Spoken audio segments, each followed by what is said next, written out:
Elections Committee on Constitutional Amendments. I want to begin by recognizing that we have many new faces in the room today, and that this hearing may be one of the most widely broadcasted hearings in this committee in decades. The eyes of the nation are on California, and rightfully so. We are in a defining moment, a time of choosing. If California does not push back against President Trump's attacks to rig our elections through partisan gerrymandering in states like Texas, we risk losing one of the most fundamental pillars of our system, the right of every community to fair representation. Unlike Governor Abbott, California will not bend the knee to authoritarian demands. We will not allow red states to strip seats in Congress, and we will not stand silent while the communities we represent are robbed of their voices. Let me be clear. California is not acting unilaterally. This legislative package is a response, a safeguard. Only if Texas and other states move first to redraw their maps for partisanship gain. Now, I know some will raise the question of whether these maps should be drawn now or later. That debate has been at the center of discussion for the past month. Here's the reality. There is only one responsible way to do redistricting in this moment, and that is to be fully transparent with the people of California. Unlike other states, we have put these maps on public display for everyone to see, months before the election. Voters will have the chance to review them and ultimately decide at the ballot box whether they should be used if Texas and other states follow the president's demands for more seats. This is the most transparent process in the nation. Drawing maps later, after the election, would mean little to no transparency and no direct voter approval. Let me be clear. Drawing maps later simply does not work with the election calendar. Anyone suggesting otherwise either hasn't looked at the deadlines or isn't being honest. Do we really want to delay the June primaries to September? Do we really want voters not knowing their candidate options? Our responsibility is to ensure that California stands as a firewall against the abuse of power. At the end of the day, our system of government is only as strong as our willingness to defend it. And today, that defense depends on us. With that, I want to thank everyone for attending today's hearing. We will now begin with the first file item, ACA 8. Senator Cabaldon, please approach.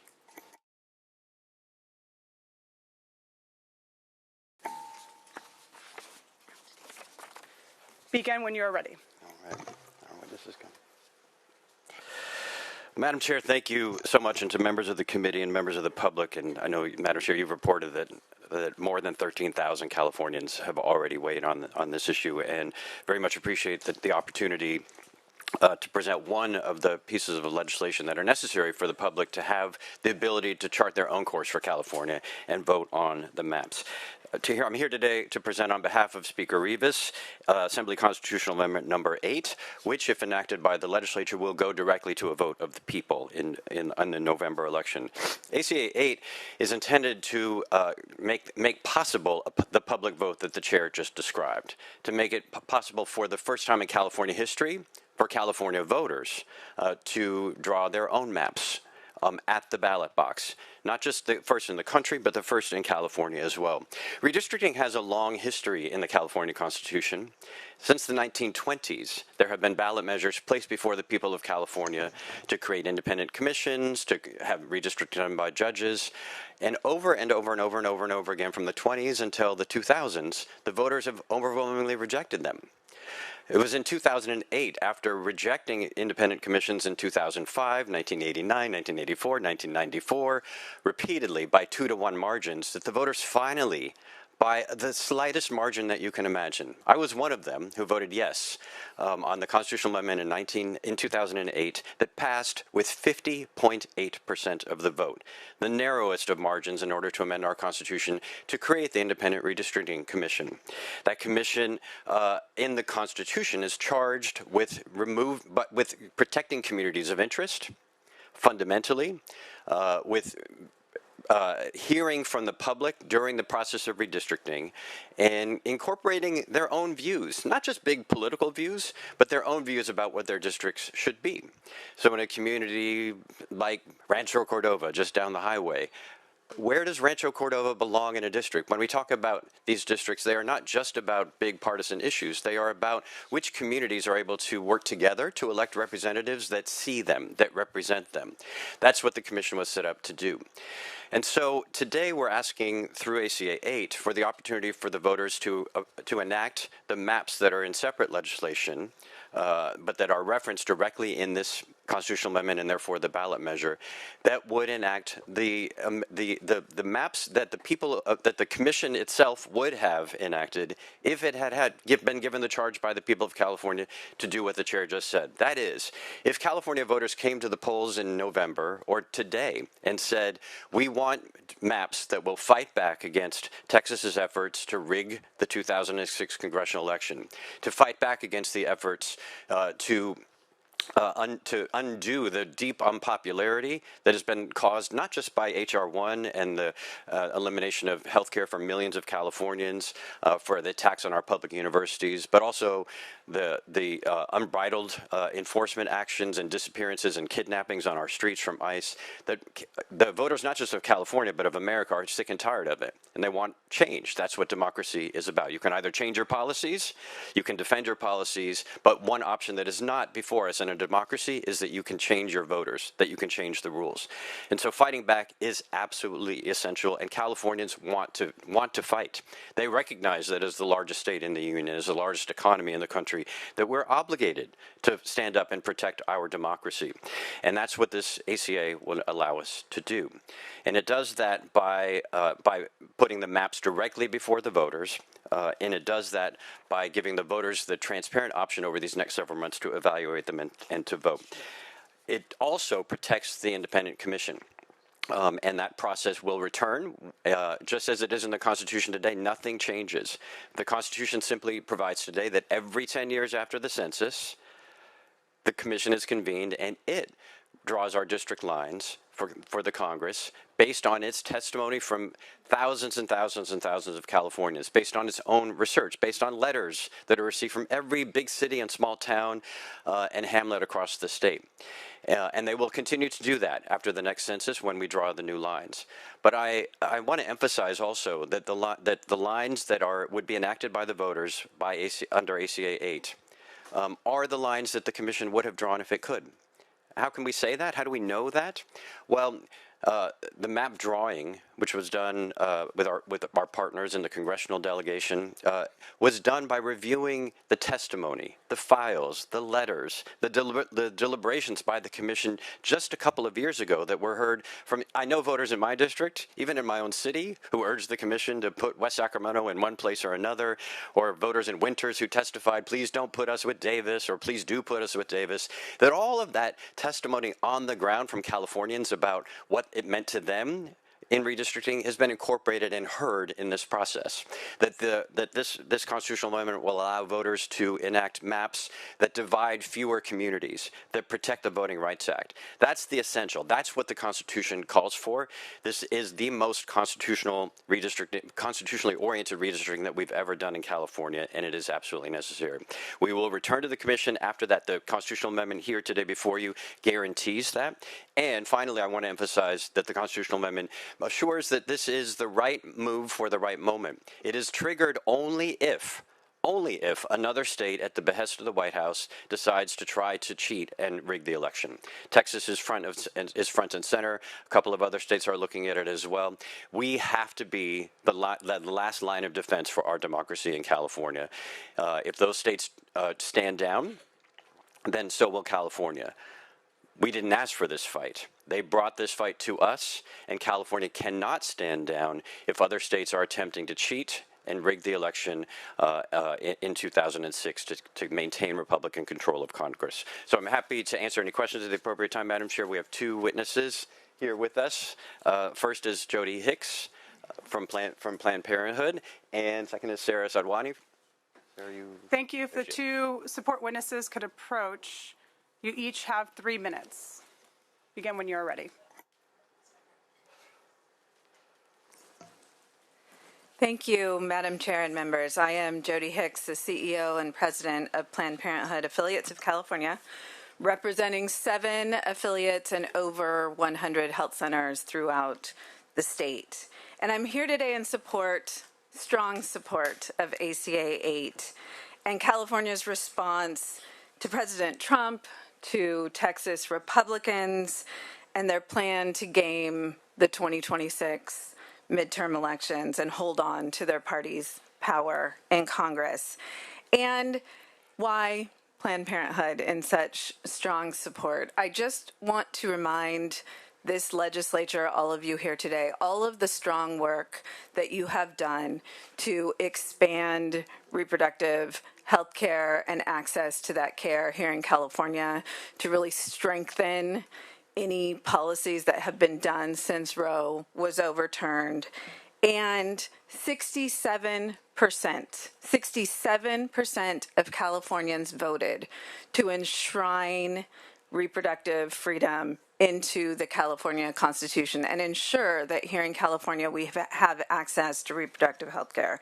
Despite that, this Congress, in that bill they love to call beautiful, defunded Planned Parenthood here in California in their attempt to take away access to reproductive health care, in their attempt to shut down our footprint over 100 health centers here in the state of California, despite the fact that 1 in 4 women rely on that care here in the state of Californians. And what they know is that, Congress members know, is that it is deeply unpopular to attack and undermine reproductive freedom.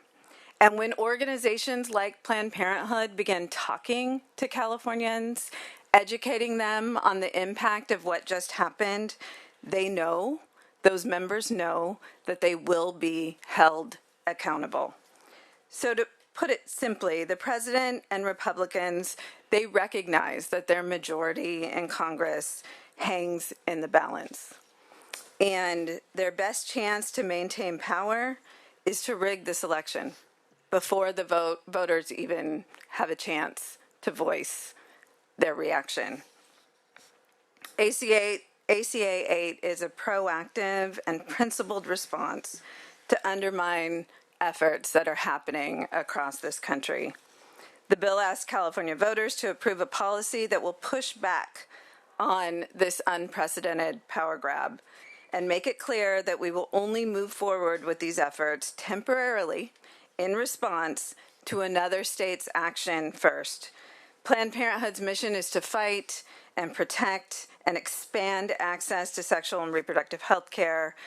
And if we don't fight back, federal attacks on reproductive health care will only get worse. They'll continue to escalate, and a nationwide abortion ban is a possibility. As the country's leading reproductive freedom state, California has no choice but to pursue every opportunity to push back on this. It is the right thing to do, and I ask for your aye vote. Thank you. Great, thank you. Thank you, Madam Chair and members of the committee. Good morning. My name is Sarah Sadwani. I'm a political science professor and a commissioner on the California Citizens Redistricting Commission. In addition to these roles, I serve a few other roles. I serve as a democracy fellow at the Harvard Kennedy School's Ash Center for Democratic Governance and Innovation. In Los Angeles, I've provided guidance to the LA City Council on the development of an independent redistricting commission for the city, which passed overwhelmingly in 2024 at the ballot box. And I also serve as an appointee of Supervisor Lindsay Horvath for the implementation of Measure G in Los Angeles County, which seeks to overhaul, the first overhaul in a century of LA County's governance structure. The through line through all of these hats that I wear is good governance and strengthening our democratic institutions. It's an honor for me to be here today. I'm glad it's happening today because next week I would be back in the classroom starting off the semester where I will be teaching Introduction to American Politics. Lecture 1 of Intro to American Politics for incoming undergraduate students is What is democracy? One of the basic principles of democracy, as I'm sure you all are aware, is that is of popular sovereignty, and that is of free and fair elections. That citizens must be able to choose their representatives in a process that is transparent, impartial, and equitable.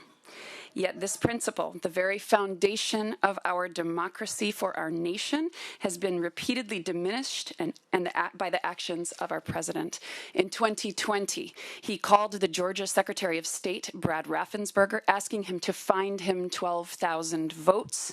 Raffensperger, a member of the Republican Party, said no. He acted swiftly and decisively and stood up for free and fair elections for our nation. The president also publicly attacked Philadelphia Elections Commissioner Al Schmidt, leading to threats against Schmidt and his family, who had to go into hiding. Schmidt, also a Republican, refuted the president's claims of election fraud. He too stood up for free and fair elections in our nation.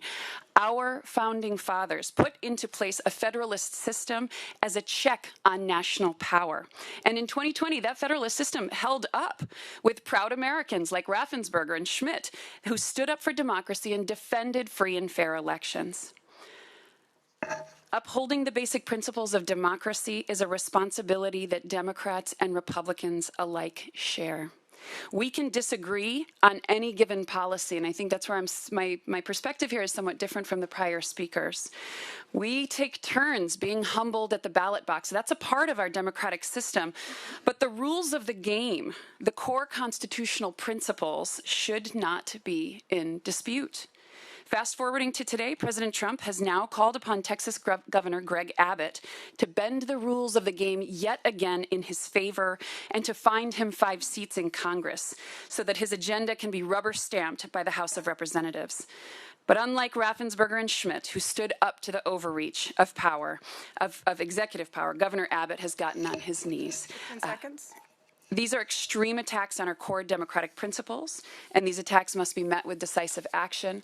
It brings me no joy to see the maps that we passed fairly by the commission to be tossed aside for this new set of maps. The commission is an excellent process. I'm happy to talk more about it in Q&A, but I do believe this is a necessary step in a much bigger battle to shore up free and fair elections in our nation. Thank you so much. If we can now bring up the lead opposition witnesses, if you could approach.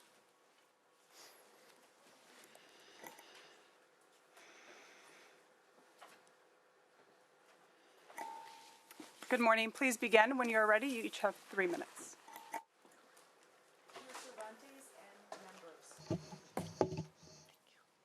I'm Connie Archbold Robinson, independent from Oceanside, speaking also on behalf of my fellow rotating chairs of the First Citizens Redistricting Commission. Democrats Jean Raya of San Gabriel, Democrat Cynthia Dye of San Francisco, Republicans Jody Filkins-Weber of Riverside, and Peter Yao of Claremont. Commissioners are chosen to be impartial, to reflect the state's demographics, and to apply constitutional criteria to ensure fair electoral districts. We also cannot run for office in the districts that we draw. As you may remember, Californians voted 3 times against gerrymandering, placing independent redistricting in our Constitution. Last week's Citron Center poll confirms that Californians still support the CRC 2-to-1. YouGov's national poll shows furthermore that 3/4 of Americans think gerrymandering is unfair. Over 2/3 think it should be outright illegal. The current CRC, which we fully support, considered over 35,000 public comments as they created and finalized their maps, and they made many difficult trade-offs, as we did, to protect communities. This new map was developed by legislators and their consultants behind closed doors. The CRC was prohibited from considering partisan interests. This map had only that goal: safe seats. All the CRC draft maps were posted for 14 days to allow for thoughtful public input. These maps, as you know, just came out, and yet here we are, voting. Why are you not hearing from more good governance organizations in this process today?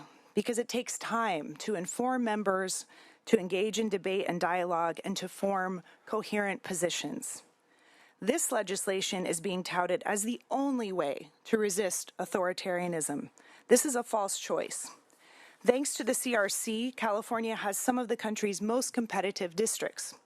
Twice as many of our current districts are up for grabs as this new partisan gerrymander would result in. It means developing candidates and platforms that speak to what voters care about and getting them to the polls. That's what we believe democracy looks like: voters choosing their representatives and not the other way around.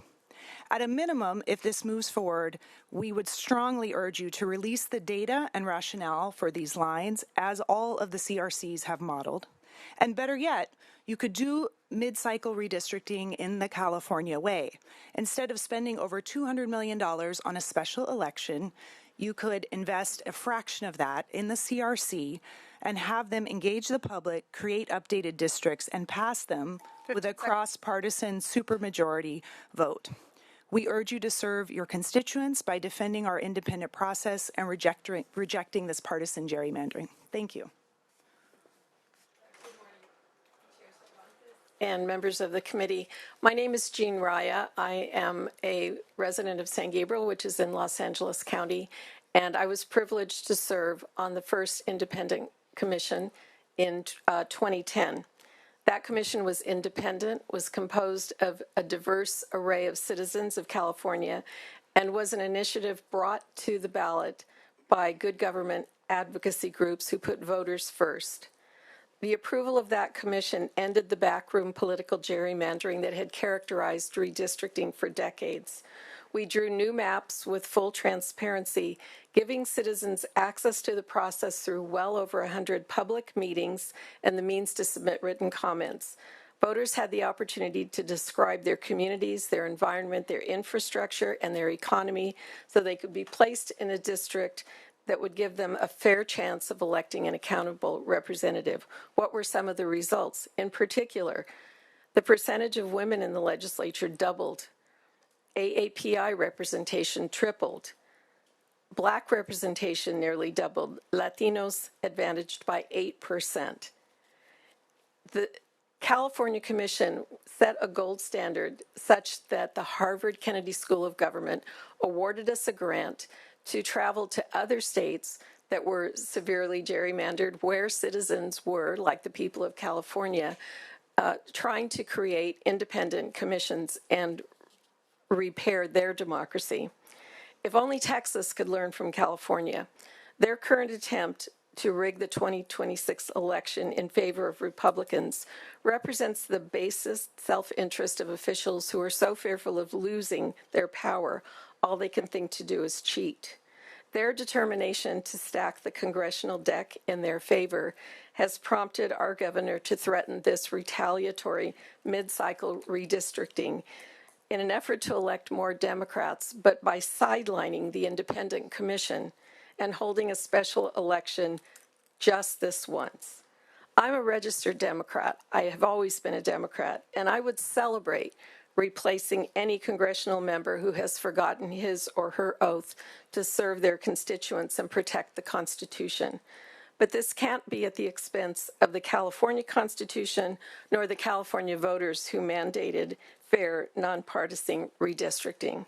Does the threat by Texas Republicans call for a retaliatory strike? We witness daily the chaos and mistrust created by revenge politics in Washington. That is not a model for the responsible government Californians deserve. It's not a model for spending millions of dollars on a gamble that different congressional districts will produce the sought-after change. Does the legislature want to risk losing incumbents in more competitive districts or fail to elect the magic number needed to win this electoral war? The maps presented and offered to voters are like a menu that only has steak, but you prefer fish. That's not a choice.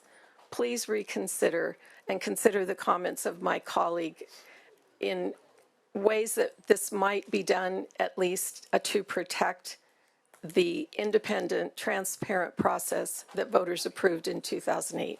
Thank you. And I'm happy to remain for questions if. Yes, if that would be wonderful if you all could remain for questions. We will now like to move forward with public testimony, public comment. If you are in support, please come into the hearing room, state your name, affiliation, and position only.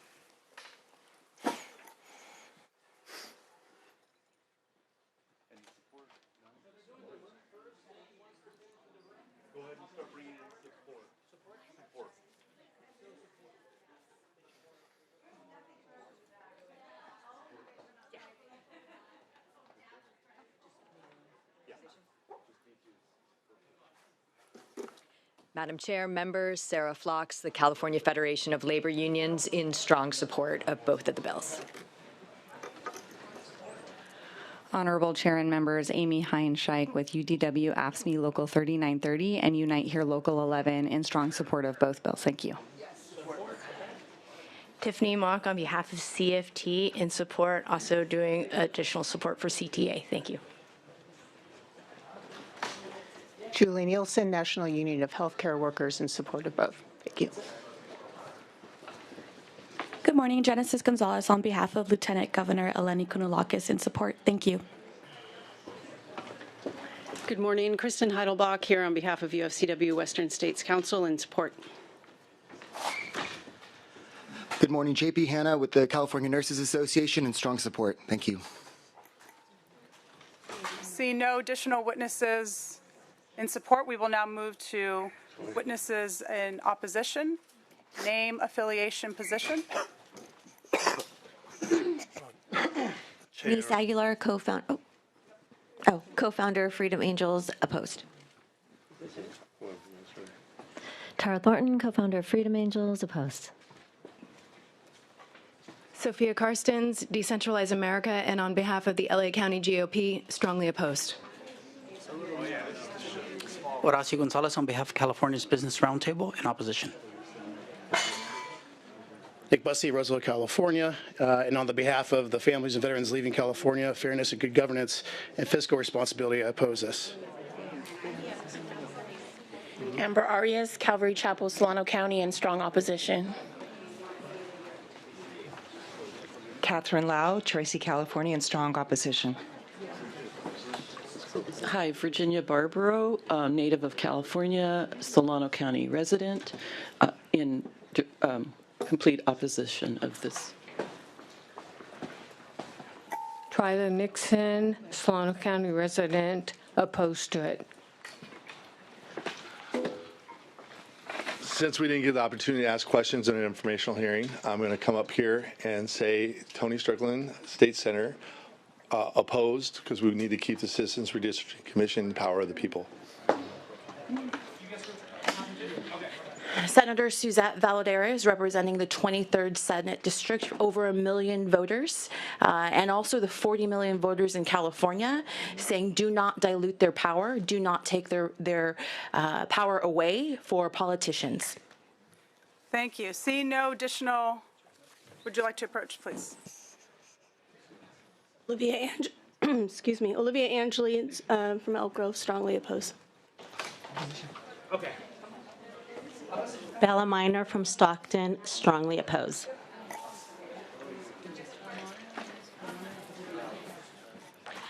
Renee Cepeda Blankenship from Fresno County, oppose. Debbie Gonzalez, Fresno County, oppose. Jose Carrillo, Riverside, California, a constituent of Sabrina Cervantes, and I strongly oppose. My name is Angel Ariano. I'm from Pomona, and I oppose.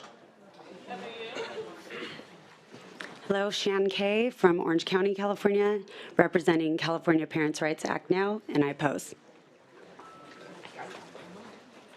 Maria Carrillo, Riverside County, constituent of Sabrina Cervantes, strongly oppose.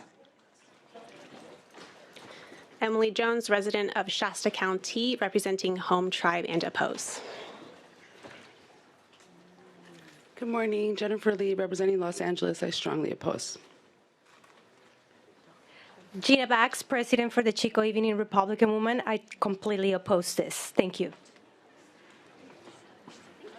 Florentina DeGennaro from the U.S. Center area, oppose. Scott Kaufman, Howard Jarvis, Taxpayers Association, in opposition. Thank you. Lance Christensen, Vice President of the California Policy Center. We oppose these redistricting schemes. Thank you. Heather Maston, El Dorado County Republican Party, no. Michael Friend, California native, retired state employee, strongly opposed. Darcy Lucero, California native, strongly opposed. Rika Shivitz, Orange County resident, and I strongly oppose. Oscar Avila, Chino, California, with the California Movement, we strongly oppose. David Bolog, a constituent of the 27th Senate District, representing Serving Family Values Alliance and Moms for Liberty. We are in opposition. Thank you.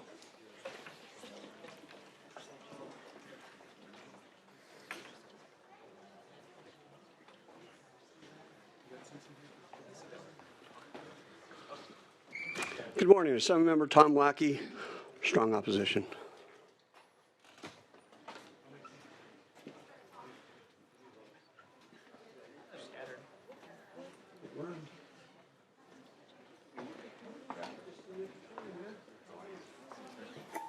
Seeing no additional individuals who'd like to step and offer support or opposition, I will now turn it back to the committee members on the dais. We will start with Vice Chair Choi.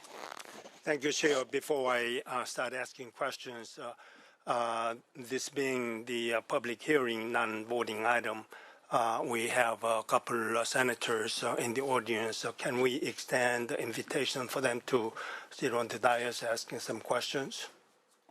This is only for members of the committee for this bill hearing. But you may proceed with your questions or comments. Okay, this is, as you have heard, a very important historic decision we are hearing, and the three different measures, a couple of them just for hearing, and the later last item will be voted upon. You can defend either side, but from my point of view, there are so many illegal and then also unethical elements in this attempt by changing this ACA 8 in the Constitution. And the reason is that we do have already chosen so-called independent citizens redistricting commission that had been already appointed and only based upon 2020 election, 2020 the population census data, the districts have been already drawn, and that was from to me it was very decisive ballots rather than just a bare over 50% was 61% to my data was 61.3% voter approved of the commission. So I have a total trust on the election redistricting commission, and 10-year cycle comes very quickly, and the preparation for that and then also the whole process of hearing the citizens' input into the process before the final map has been drawn. It takes a lot of time, but this one is just for next 3 election cycles. in reaction as a retaliatory reaction to other states which you are condemning, and if you follow the same condemnable actions, then Californians should be condemned by other people.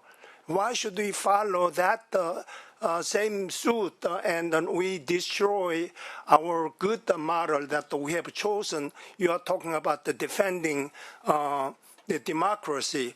Which side is a better action to defend the fair election redistricting that has been fairly and approved by citizens, and that cycle is going to be only applied next 3 election cycles? So who can guarantee that? So with that statement, I have also some statements and then also some questions to ask to the, first of all, opposition witness. Governor Newsom has said that this legislation and the ballot measure have the explicit goal of electing more Democrats to Congress, right? That was his statement. Do you agree that the main purpose of redrawing the maps is to elect more Democrats to the House of Representatives? Is that a question for the author? No, to the opposition witness. So yes or no? Okay. Yes. Yes, that is the stated purpose, is to elect more Democrats. Okay. Now that leaves me. May I add something to this? In all due fairness, none of us were. Chair. Pardon? Through the chair. Oh, I'm sorry. May I just add something briefly? Because none of us were actually, as citizen commissioners, involved in this process. This would be within your power to request for the rationale and the data to be released so that we have a clear understanding. With the commissions, it was very public and transparent what the drivers were. But this is what has been publicly said, is that it is to elect more Democrats. Okay. Thank you. And then I'm going to ask the Senator Cabaldon, because you are right now speaking on behalf of the author. It is my understanding that these new maps only take effect. You stated the answer to that, but I want to reaffirm. If some of the states redistricts, in other words, our all effort, even if this passes, will be nullified? That's correct, Senator. If these only become effective at any stage in this process, if another state adopts a new congressional district map that isn't required by a court order. So obviously, I'm the only Republican member among the 5 members of this election committee and the constitutional amendment. Vote will be taken place, but I am kind of worried that my single vote is not going to defend or win. So we'll see how it goes. But if it passes and the ACA 80 is placed in the ballot measure, and let's suppose that the citizens approve of that, even then, can you stop it? Yes. So the terms of the constitutional amendment itself that the voters will vote on is what includes the trigger. And so the trigger, if the voters approve it and the trigger isn't pulled, then it doesn't take effect.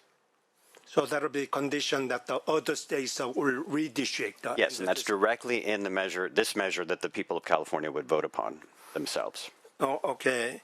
And then I will move on to, would that mean that these maps will go into effect next year, even though no state redistricting this year? So you said that is not the case. So it's not going to trigger. Correct? That's correct. So the plain language of the bills and what the voters will vote on is that these will become operative only if Texas, Florida, or another state adopts a new congressional district map that takes effect after August 1st, 2025 and before January 1st, 2031, unless that redistricting is required by a court order in another state. Oh, okay. Then how long does this condition last? if Texas decides to do the mid-decade redistricting because of the court order in 2 years, do these maps automatically take effect? I see the committee chief consultant has wanted to provide a clarification. You already answered this. Okay. Yeah, so the period that this applies to is August 1st of this year until January 1st of 2031. After that point, then the commission process that is in the current Constitution and is undisturbed by this measure would recommence after the conclusion of the census. Okay, now this leads to next question. Is this a condition triggered if a Democrat run state redistricts? In other words, whichever city among the state that may be, that will be in the ballot measure, that the trigger clause will be embedded in there. Yes, that's correct. The language of this measure is without regard to the partisan makeup of any of the other states. It's important to note no Democratic state has or has been considering independently rigging the elections or the congressional districts in this way. So the practical effect certainly is only quote-unquote red states, because it's only Texas, Florida, and some of their colleagues that have been contemplating this aggressive action to attack the elections next year. But yes, the actual language of this measure that would be voted upon by the people would affect blue states and red states equally. Okay. This question is also related. Is this a condition triggered if an independent commission in another state redistricts and it results in a net gainable Democratic congressional seats? As I understand, and the committee staff or others want to interject, that's fine. But that none of the other states that have independent commissions, that those commissions are not authorized to do mid-decade redistricting either, just as ours is not.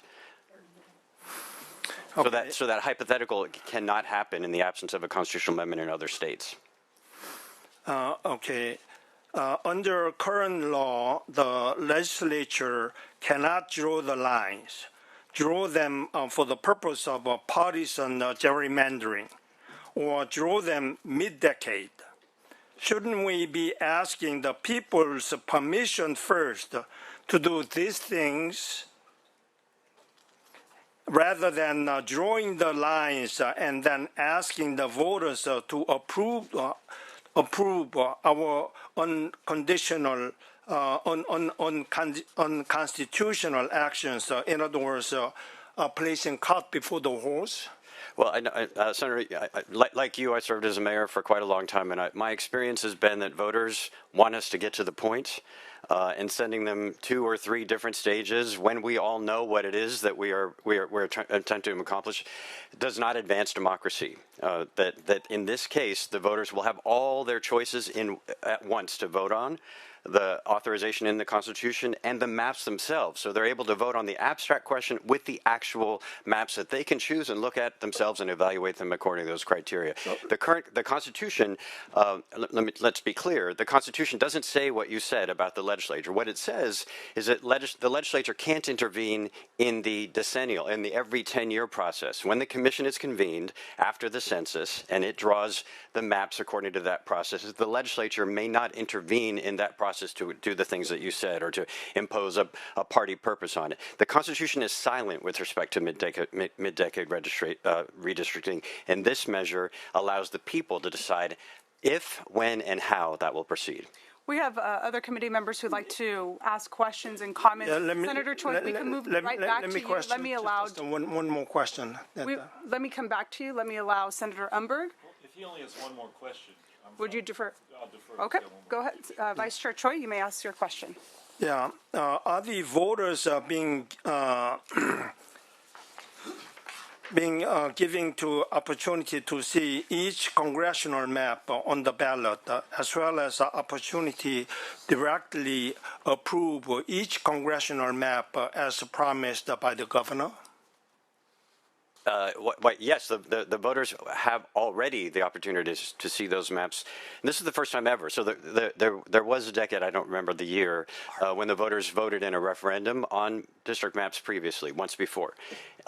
And I remember being a voter in that case, and I thought, how do I get this map? How do I know? How do I make sense of it?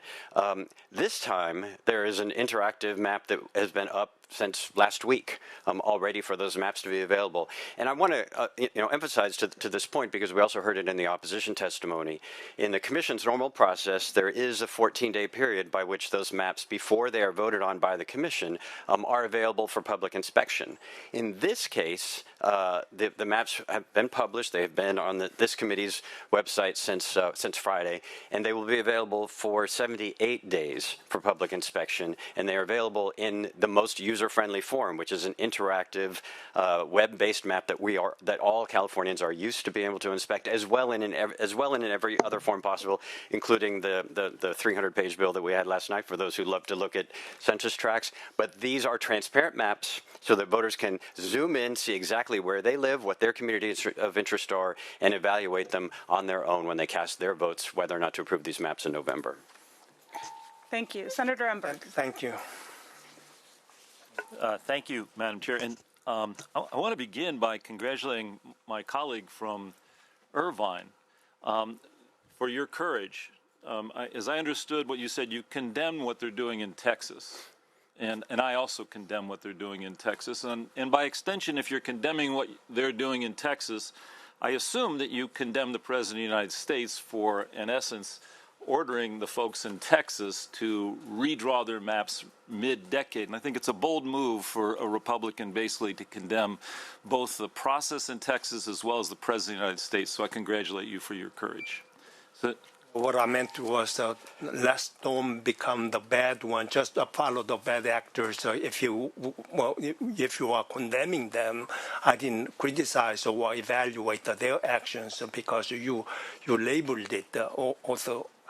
In the beginning, in the presentation, he labeled it in such a way. I took that word, it was not my judgment or statement. Okay, well, let me retract. If you didn't think that what they're doing in Texas is inappropriate, then I retract what you said. I thought you had actually condemned what they did in Texas and also condemned, by extension, the President of the United States. Let me direct some questions to Ms. Robinson and Ms. Raya. First of all, thank you. Thank you for your service. Thank you for your service on the Redistricting Commission. I realize it was in 2010 and 2011, and a very, very important process, and I think we can all agree that that process is absolutely essential. And I assume, that, Ms. Robinson, I read what you said in 2011 that, or actually it wasn't what you said, it was the president of LaSera College said that you were committed to service, fairness, and bettering the community. And I assume that that's one of the reasons you applied to be on the commission. Am I correct in that assumption? Yes, I believe most commissioners share those lofty goals. Yes. Well, I thank you. I thank you. And Ms. Raya, I think you said back in 2011, we must do all we can do to ensure that citizens maintain faith in representative democracy. Do you remember saying that in 2011? I do, and I've said it many times since. And you believe that today? I do. Yeah. And I assume that both of you applied to be on the commission because you wanted to improve the quality of life of Californians, that ultimately you thought you were bettering the community. Is that right, Ms. Robinson? I assume that's also what drove you to your service. Right. And yes, I think that's unilateral. Well, I appreciate that. Thank you. Same thing with you, Ms. Raya? Of course. Yes. I assume you didn't do it so you could sell watches, right? Or you could, for example, sell cryptocurrency or get a free airplane. You didn't do it for any of those reasons. You came to public service to improve the community. Is that right? Yes. Okay. Ms. Yes, Raya, you think so? Came to serve, yes. Well, thank you. Thank you for that. And I think you, Ms. Robinson, also said, as we can see from the experience of other states, when redistricting is not done well, it can have a really grave impact. Do you agree with that today still? Yes. And do you agree with the statement that not only that grave impact may impact the state in which the redistricting is done improperly, but the entire nation? Do you agree with that? In my capacity as both a commissioner and as someone who was supported by the Harvard Center to travel across the country and support many other states and advocates in those states to create other models in their states, absolutely. I've seen both the impact at the local level, at the state level, and across the nation in other states. I don't know if you'd want to add anything on that. No, I would share that, absolutely. The impact can be seen in many ways, I think, including by the statistics that I cited, what I think is improved representation in our legislature as a result of the districts that have been drawn in the last 2 decades. I completely agree with your statement that what happens in other states can have a grave impact on the entire nation. And I assume both of you are following what's going on in Texas. Are you following that, Ms. Robinson? Yes, sir. Yes. And do you approve of what's going on in Texas? I do not approve of what's going on in Texas, and I am a commissioner and a resident in California, and so that is my primary focus today. And Ms. Raya, do you approve what's going on in Texas? I don't know that anyone other than the Republicans in Texas and the White House approve of what's going on, but I would have to repeat what Ms. Robinson has said, that we're concerned about our state right now. All right. And going back to my earlier statement that whatever goes on in Texas actually impacts us here in California. Do you agree with that? Yes, sir. We are all part of the same country. Right. No, I completely agree. And one of the founders, James Madison, I'm going to quote him here, said, "The accumulation of all power, legislative, executive, and judiciary in the same hands may justly be pronounced as the very definition of tyranny." So do you agree with me that basically that the Congress of the United States has, in essence, approved everything that this president has proposed? Do you agree with that, Ms. Robinson?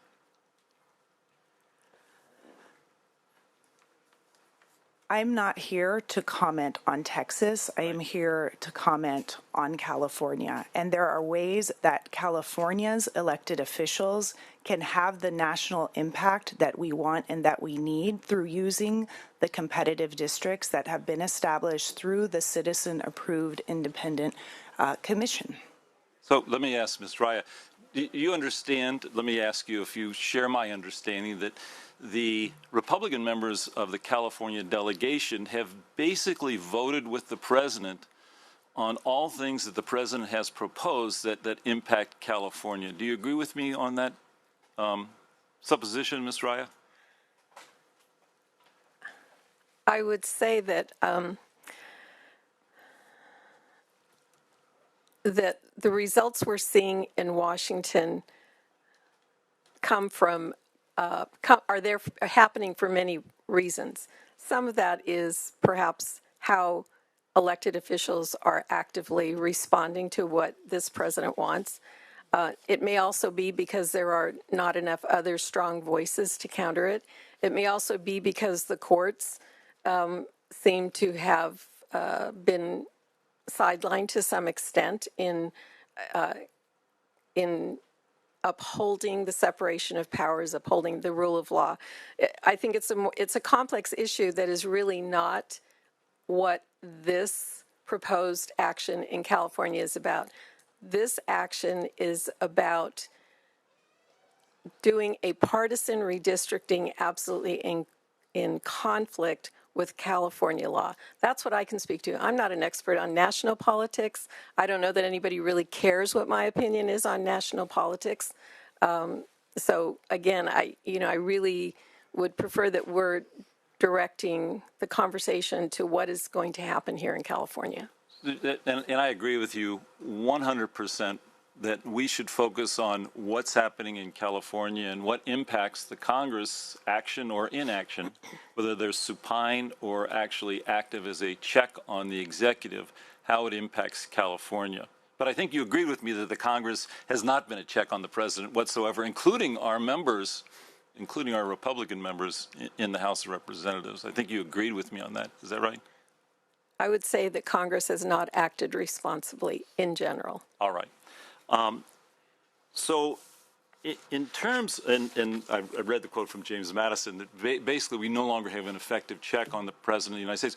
Do you understand that the President of the United States has, in essence, ordered Texas to reconfigure their congressional seats to add 5 Republican seats? Do you remember the President saying that, Ms. Raya? I do. You do. And how about you, Ms. Robinson? Yes, I do.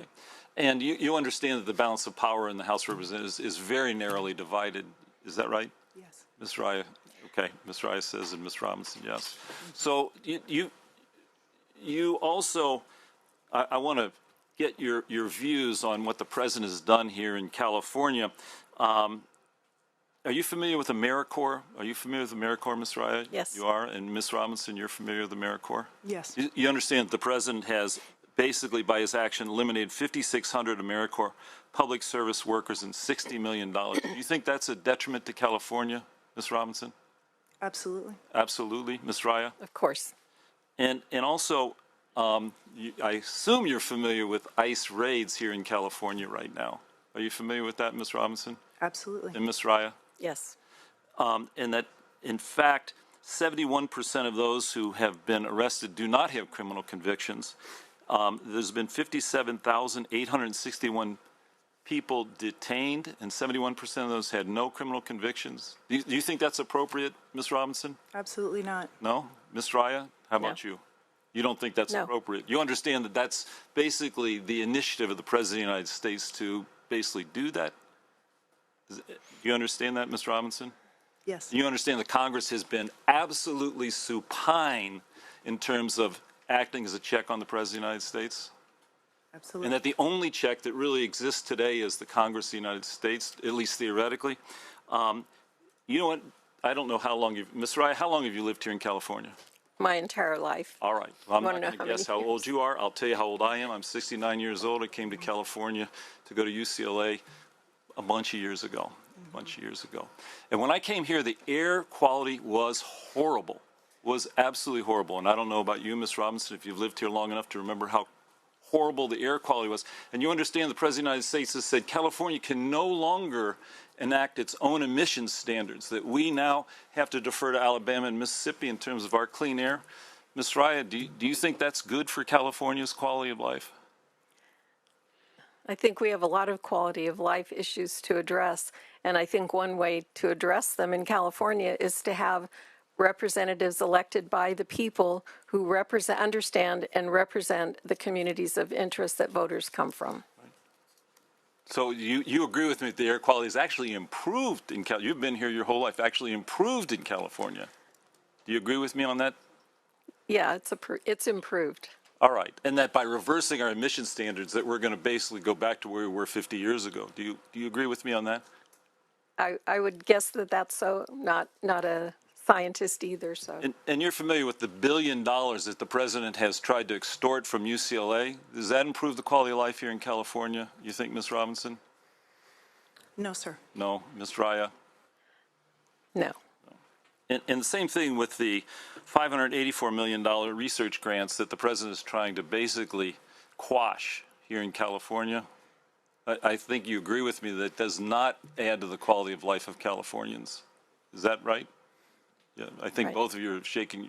Ms. Robinson, you agree with me, right? I think there's more we're in agreement than disagreement. Right. I think what we're here to speak on is the means to get to the end.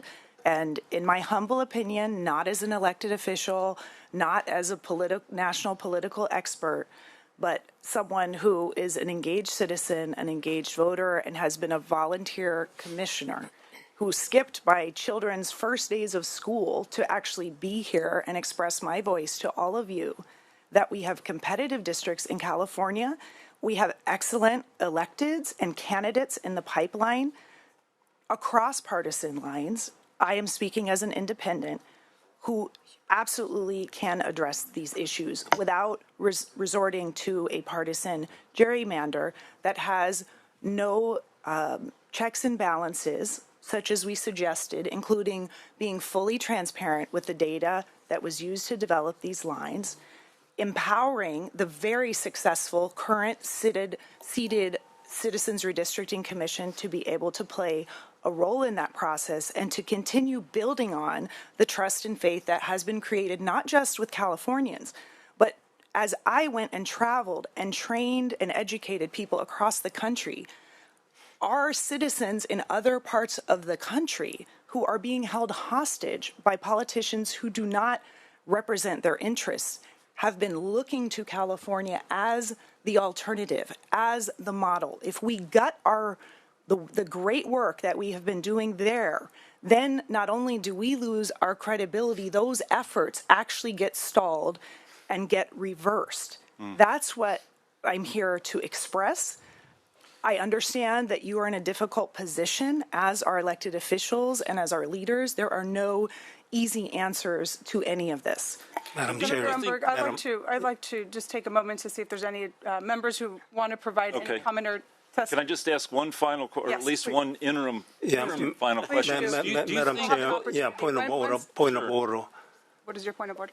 Listening to cross-examining the witnesses as if they are sitting here in defense of the Donald Trump. We are discussing the bill right now, ACA 8, and we need to address to the bill content, not defending Trump administration policies. This is not a quotable rules, and cross-examining, just like the attorneys are doing.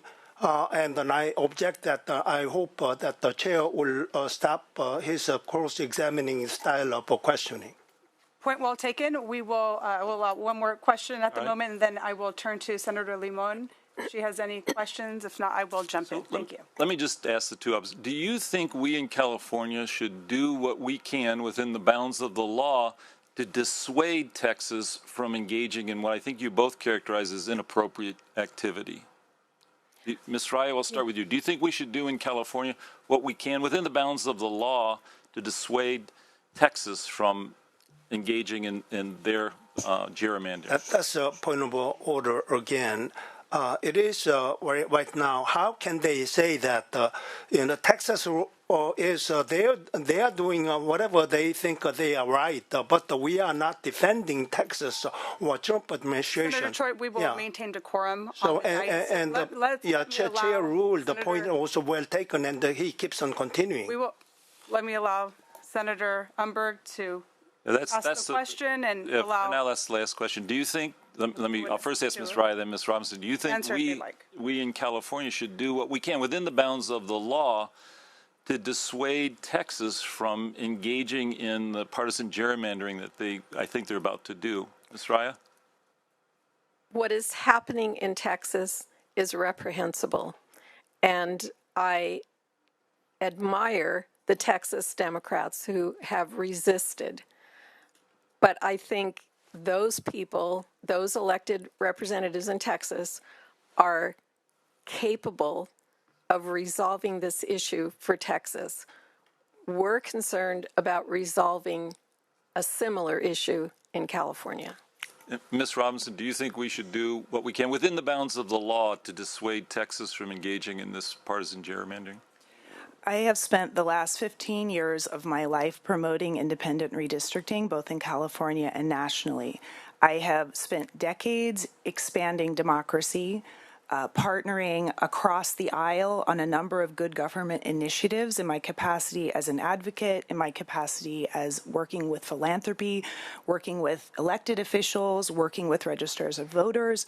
I would continue. I see this testimony today as part of that trajectory and absolutely continue to promote fair and equal playing field in terms of redistricting around the country. So I take that as a yes. So. Yes, please. Yes, Madam Chair, if I may just weigh in, I just wanted to acknowledge my two colleagues here. We didn't serve on the same commission, but I'm incredibly proud of you for the responses that you've given to the senator's very difficult line of questioning. But I think that those are appropriate questions. This is the kind of moral conflict that if this goes to the ballot, that every California voter is going to be faced with. And these are not easy decisions. And so I actually really appreciated this exchange and just wanted to acknowledge my colleagues here, because I know that that wasn't difficult to be sitting here having to defend all of the ills that have come before California. But I do think that this is the challenge that every California voter will have, and I think this is probably going to be going through the minds of so many voters over the next several months if this plan moves forward. Thank you. And if I may, I want to just say that how much I respect the work of the CRC. Thank you for the time lost being here today. I understand what that means. Many of us do. So I want to make that clear. There was a comment made that we're putting the cart before the horse. This is the cart with the horse. The voters get to decide who and what at the same time this November 4th. We are proud of our state's Citizens Redistricting Commission. It is a gold standard for our country. In fact, we want to support policy for nationwide nonpartisan citizens redistricting commissions. We are in a moment where we have to respond to an existential threat. Do you expect Californians to unilaterally disarm ourselves when the Trump Republicans are wielding their control of state governments like weapons against democracy?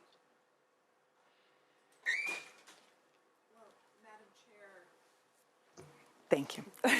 Madam Chair, my understanding is that there are twice as many competitive seats that can be mobilized as there would be seats that are created by the maps that have just been released in the recent days. So to me, this is not disarmament. This is being able to really organize the platform and leverage what we already have within the parameters of our voter-approved constitutional amendments and the existing districts that our fellow commissioners on the current commissioner worked so hard to and diligently to create. If there is an interest and need, we understand that the context evolves. A lot can happen in 10 years, as we can see. There is the opportunity to go back to communities and to update the community of interest testimony and do some adjustments based on those lines or release the information upon which these maps were drafted. And those types of provisions were not included in this bill and easily could be. And again, I just want to reiterate that Texas is actively reducing their own competitive seat count. So then do you expect our communities to remain silent while their voices are being stripped away from Washington? I never expect communities to be silent. In fact, I would encourage people to speak on to this very issue. There isn't a day that goes by that I don't. Everybody in this room talks to people who are terrified, who are living with extreme anxiety. When you talk about the raids, yes, we're in the middle of them in Los Angeles and in my area and people close to me. So, you know, we're living with that and even despair that people have about the current political climate. But I am not convinced, I can't be convinced that just putting up a map that's already decided is something that people can react to, other than if you're encouraging just a visceral reaction, let's get the national administration by approving this bill. That is not good government. That is not responsible government. That's not engaged government. That is not giving citizens the information they need.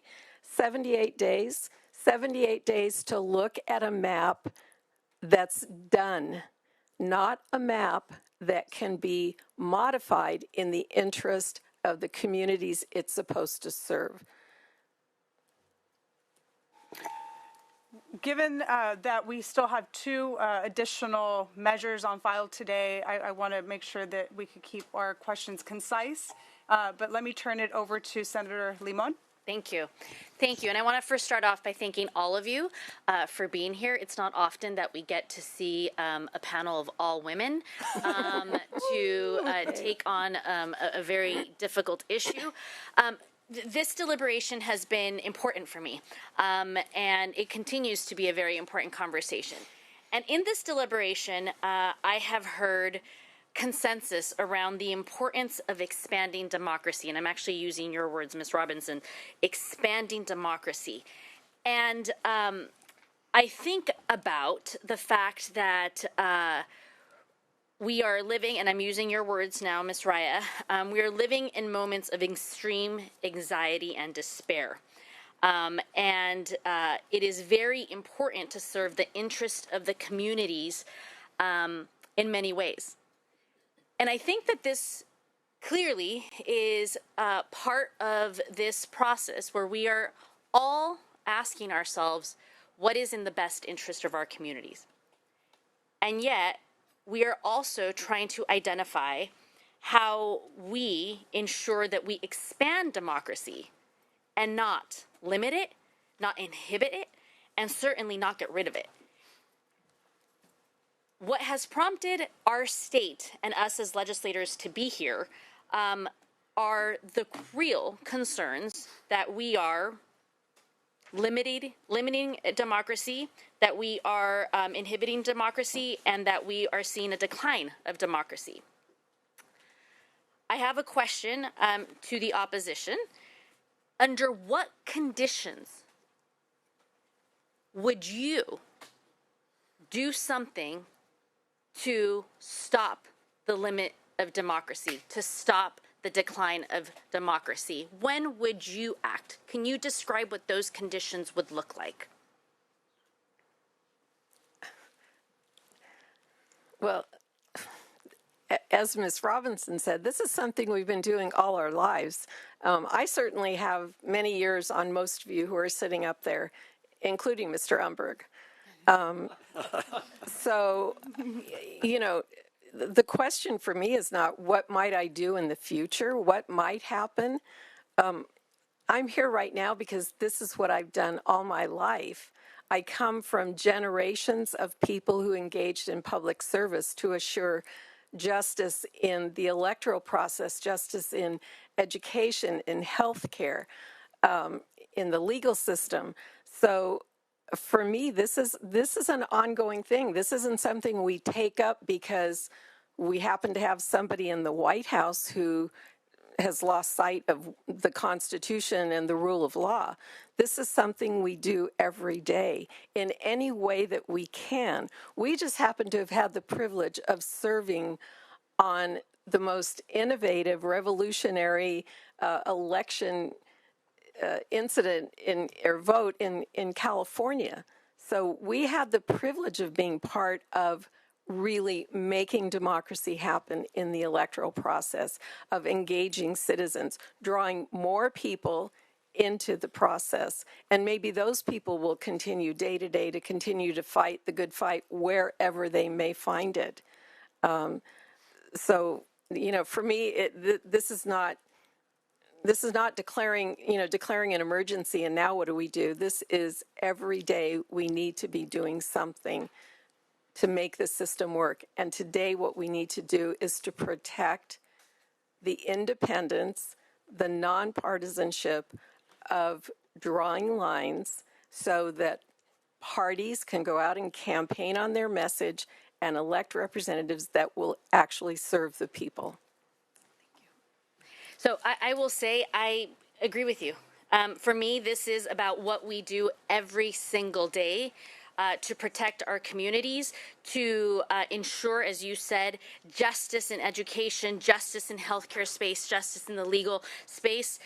And I will add that I think that we have met the conditions in this country for California to take a stand and say what you are describing that you have done every day and that we continue to do every day, those conditions have been met.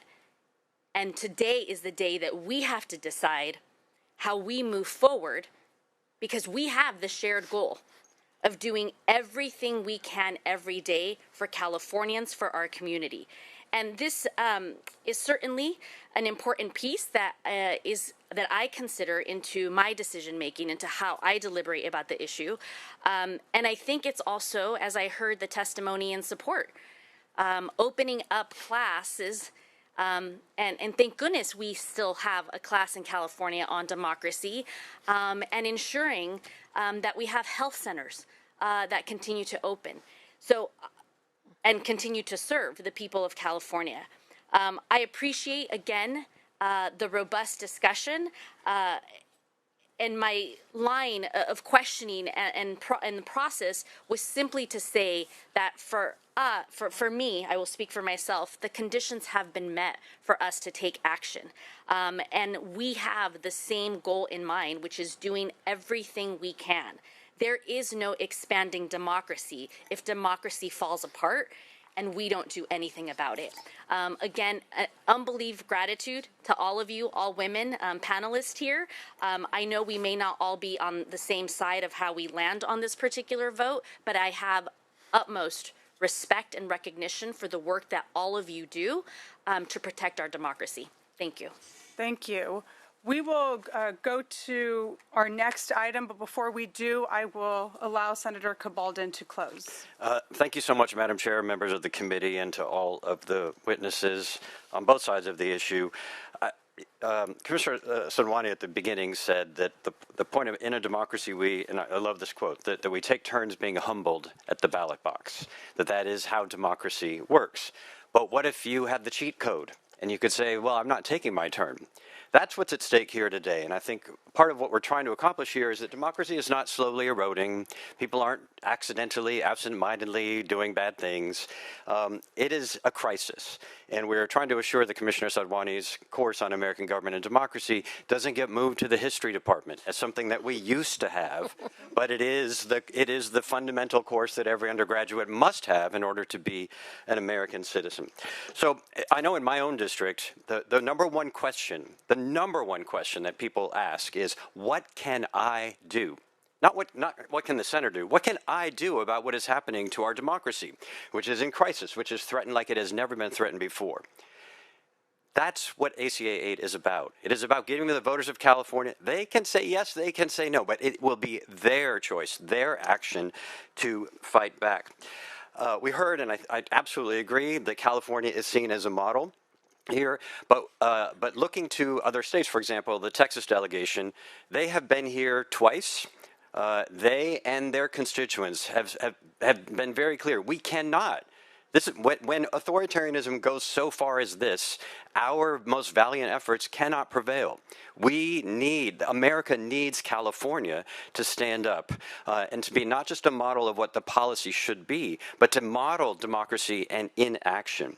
My own view is that the best thing we can do for independent redistricting, which is an important innovation that the voters of California has created and our commissioners have taken and curated so superbly over the last two cycles, the best thing that we can do to preserve independent redistricting is to make sure that redistricting does not become a tool of holding on to power, of avoiding the humbling at the ballot box. That's the only way forward here.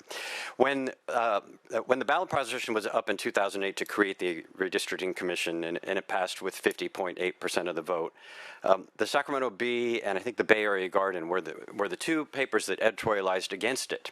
And they said, this is a great idea, but our worry is that what happens with the other states when they gerrymander like crazy and we have allowed our ethical orientation to lead when they are using their most base partisan instincts? The voters very narrowly said that might be a good point, but we're going to do it anyway. Well, it turns out they were right this year. They were wrong about the overall issue, but they were right this year. And the way to preserve redistricting in the future is to make sure that that doesn't become the case. If if a year from now, or a month from now, or if a week from now, if your cousin is kidnapped off the street, if UCLA closes down, if we announce that there won't be an election, if the census that we're relying on for the commission's next stab at redistricting doesn't include 1.5 million Californians in it, if we have no democracy left and we look back and said, if only we could have done something. Well, the nice thing about this is that we are in a time machine. We can do something. We know what is coming because it's in Project 2025. It's been implemented in every way and in the most base way possible. We must take action if we're going to save not just democracy, but the commission itself and independent redistricting. I know as a former city council member, we would often fall into this, what I think is a little bit of a trap. We would think, why would we want to put something on the ballot? The voters elected us to be the democracy. And we've heard that today, that the most democratic thing would be not to ask the voters, but to ask 14 people on the commission to have some hearings and they decide what the map should be based on testimony. Well, far better than the testimony will be the votes of 40 million Californians. And through a vigorous debate over the next several weeks and months leading up to that election, that is what democracy is in action. I want just a couple of the smaller points. I want to emphasize the question that has been raised by the vice chair of the committee about mid-cycle redistricting. Since 1980, the Republican caucuses and the California Republican Party have submitted not one, but more than 30 ballot measures to go to the people of California for constitutional amendments mid-cycle about redistricting. More than 30 times. They've submitted ballot measures mid-cycle to the Secretary of State to amend the Constitution for redistricting. So there's no high ground here that it should only be every 10 years. This is redistricting has always been an issue before the public because they know that redistricting is essential to protecting our democracy. Then last, I want to emphasize what the chair said, which is that the very first provision of AC-8, this constitutional amendment, does what I think all of us agree. It calls upon the Congress to do its job and propose to the states a constitutional amendment, an amendment to the United States Constitution that does exactly what our commission colleagues have said, which is redistricting nationwide in every state should be fair. It should be based on communities of interest and data and should not be partisan. That is the only way forward. And this constitutional amendment will ask Congress to do that. That is the test that we should be asking, not just of ourselves, not just by reputation and by intention, but be insisting that Texas, Florida, Ohio, every state in the nation plays fair, doesn't seek to cheat to win elections, and that we preserve our democracy forever. Madam Chair, members of the committee, thank you so much for the opportunity to present today. Thank you, Senator Cabaldon, and thank you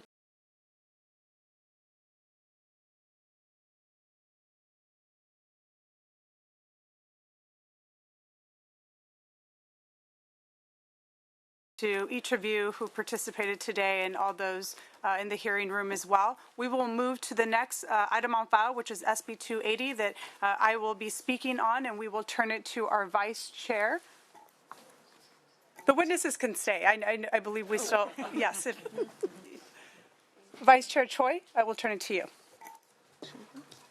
Okay, thank you, Chair. Now, Chair is going to present next bill, SB 280, and I will be presiding over.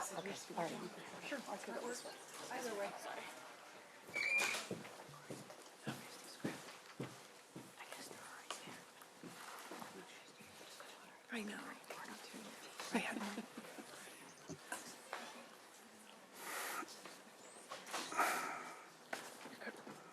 Okay. Okay, this will be again hearing only, so.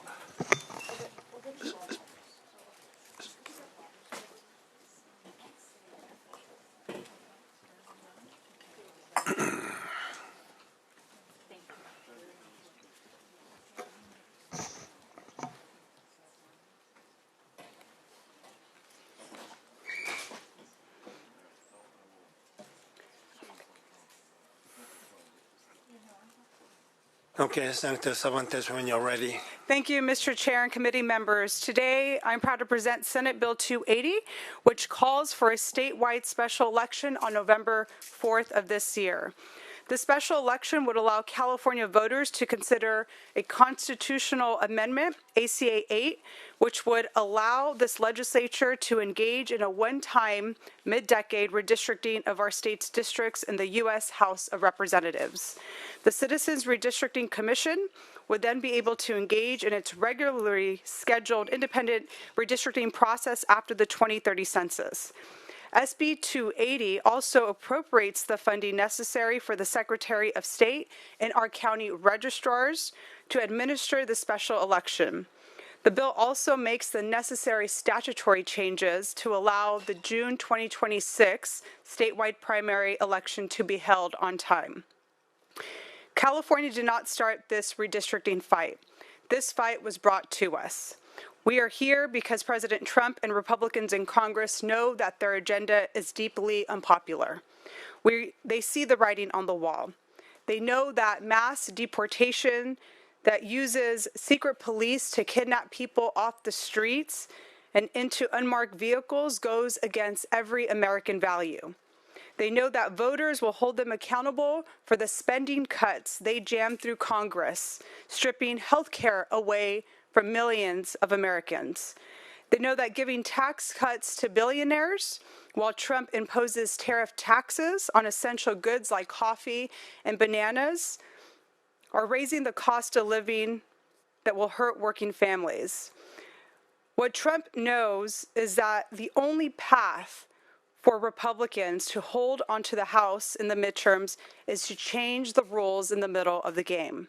That is why in Texas and in other red states, Republican legislators are preparing to redraw their congressional maps so that Republican politicians get to choose their voters instead of letting voters choose their representatives. They want to silence the voices of Latino voters, Black voters, API voters, LGBTQ voters. And essentially, Trump wants to change, again, the rules of the game in the fifth inning so that Republicans get 4 strikes and Democrats only get 3. Their goal is simple: to rig congressional maps in Republican states across the country to make it impossible for Democrats to retake control of the House of Representatives in 2026. California cannot stand by while Donald Trump dismantles our democracy piece by piece. We will not let him determine the outcome of future elections years in advance before any votes are cast to prop up his authoritarian presidency. And if you doubt that Trump is trying to become a dictator, remember that he sent armed federal agents to harass the peaceful press conference that we held last week with Governor Newsom in Los Angeles. The truth of the matter is, if we let Donald Trump get away with rigging elections through gerrymandering, we will not have free or fair elections in the United States in the future. If Donald Trump pursues this partisan power grab, then California is ready to respond. But let me be clear, our plan will only go into effect if Texas and other red states move forward. If Trump does the right thing and gives up on redrawing congressional maps in Republican states, red-held seats, California's current districts will remain in place. Nothing changes. And ultimately, this is our preferred outcome because we value California's independent redistricting commission. As we all know, the gold standard in the country. And this crisis shows that we need to enact national redistricting commissions. If every state followed California's example and adopted independent redistricting commissions, or if Congress required their creation, then we wouldn't even be facing this crisis today. Gerrymandering would be a thing of the past. Finally, I want to address the Republicans, members of Congress from California. You can all stop this from happening today. The power is in your hands. I appeal to your better angles, but if you refuse to listen to those angles, then I will rely on your ambition, your self-interest, and your desire to keep your house seat and your paycheck. You can ask President Trump to end this. You can tell him to call off these partisan gerrymanderings in Texas and in other states. But if he decides to move forward with his plan to steal Democratic seats, then Californians will be the firewall. We have defended authoritarians before, and we'll do so once again, but with the power of our votes. Today we have two individuals here to testify in support: Jody Hicks, CEO of Planned Parenthood Affiliates of California, and Professor Sarah Sadwani, a member of the California Citizens Redistricting Commission. Thank you. Thank you, Chair and members. And I am Jody Hicks with Planned Parenthood Affiliates of California, representing all 7 affiliates and over 100 health centers throughout the state, in strong support of this measure. I think this committee has heard a lot about the importance of the commission. California is a model. I am here to talk about the impact of what's happening in California on the ground. I'm representing Planned Parenthood. I can talk about healthcare, but we've seen what's happened with education, with ICE raids. That I was also at that press conference where ICE raids were happening on the street, including arrests.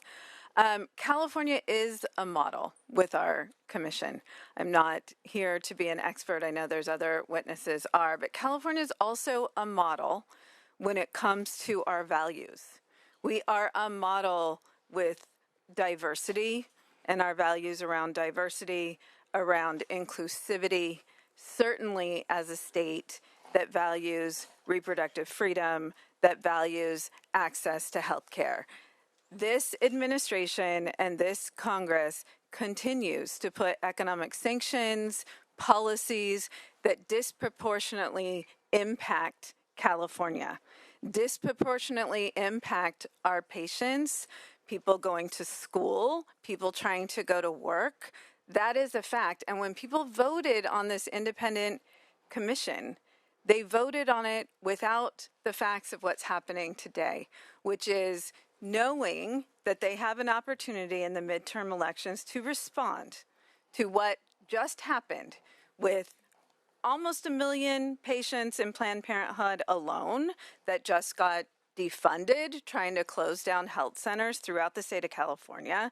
I heard a speaker earlier say, if only Texas could learn from California, if only Texas could learn from California. You can see the data on what's happening with their health care there in that state. Women have died. Women have died. And those policies are now being imported into a state like California without an ability to fight back because they're rigging the elections right now and trying to change the rules.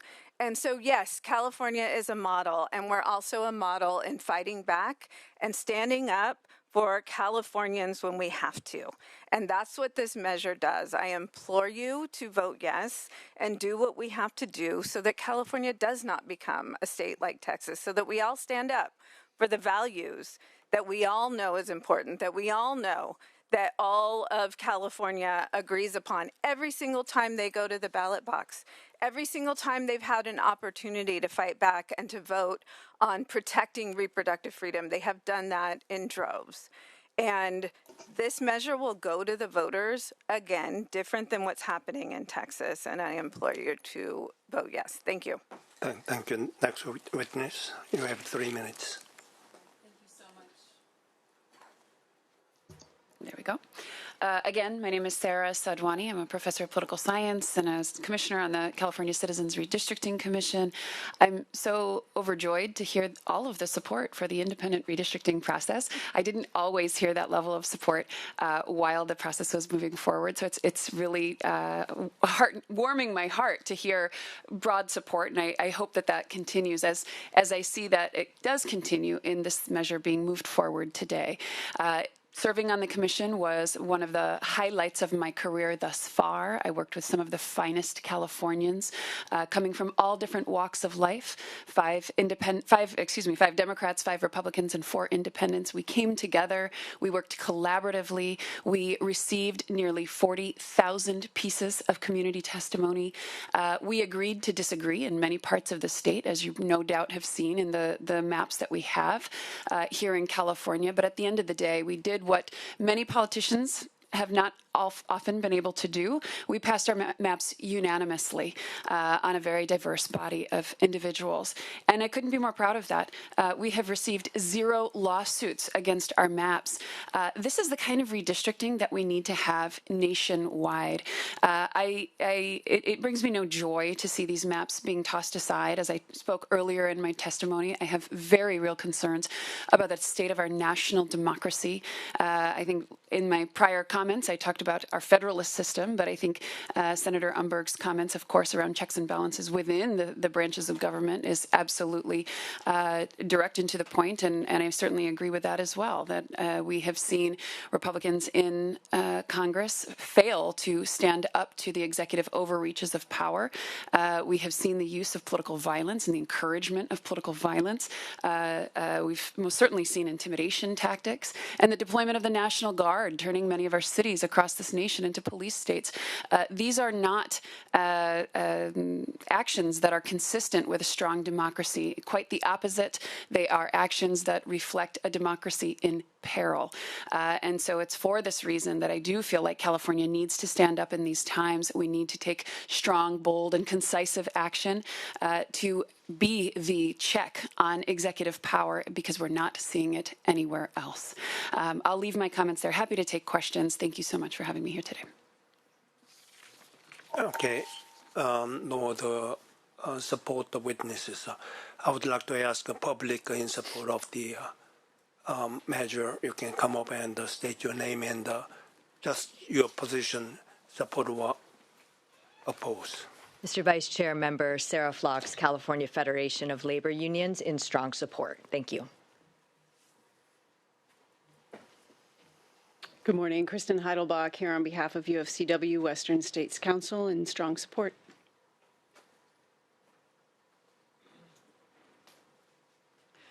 Honorable Chair and members, Amy Heinscheich with UDW AFSCME Local 3930 and Unite Here Local 11 in strong support. Thank you. Honorable Chair and Member Tiffany Mock in support of the bill on behalf of CFT, a union of educators and classified professionals, and also adding a support for the California Teachers Association. Thank you. Hello, Genesis Gonzalez on behalf of Lieutenant Governor Eleni Kounalakis in support. Thank you. Mr. Chair, members, Terry Brennan on behalf of SEIU California in strong support of this and the entire redistricting package. Thank you. Hi, Chair and members, Daniel Sherrill on behalf of SEIU Local 1000 state workers in strong support. Thank you. Okay. Hi, Julie Nielsen with the National Union of Healthcare Workers in support. Any more? Okay, then we'll move on to opposition main witnesses. Each person will have 3 minutes.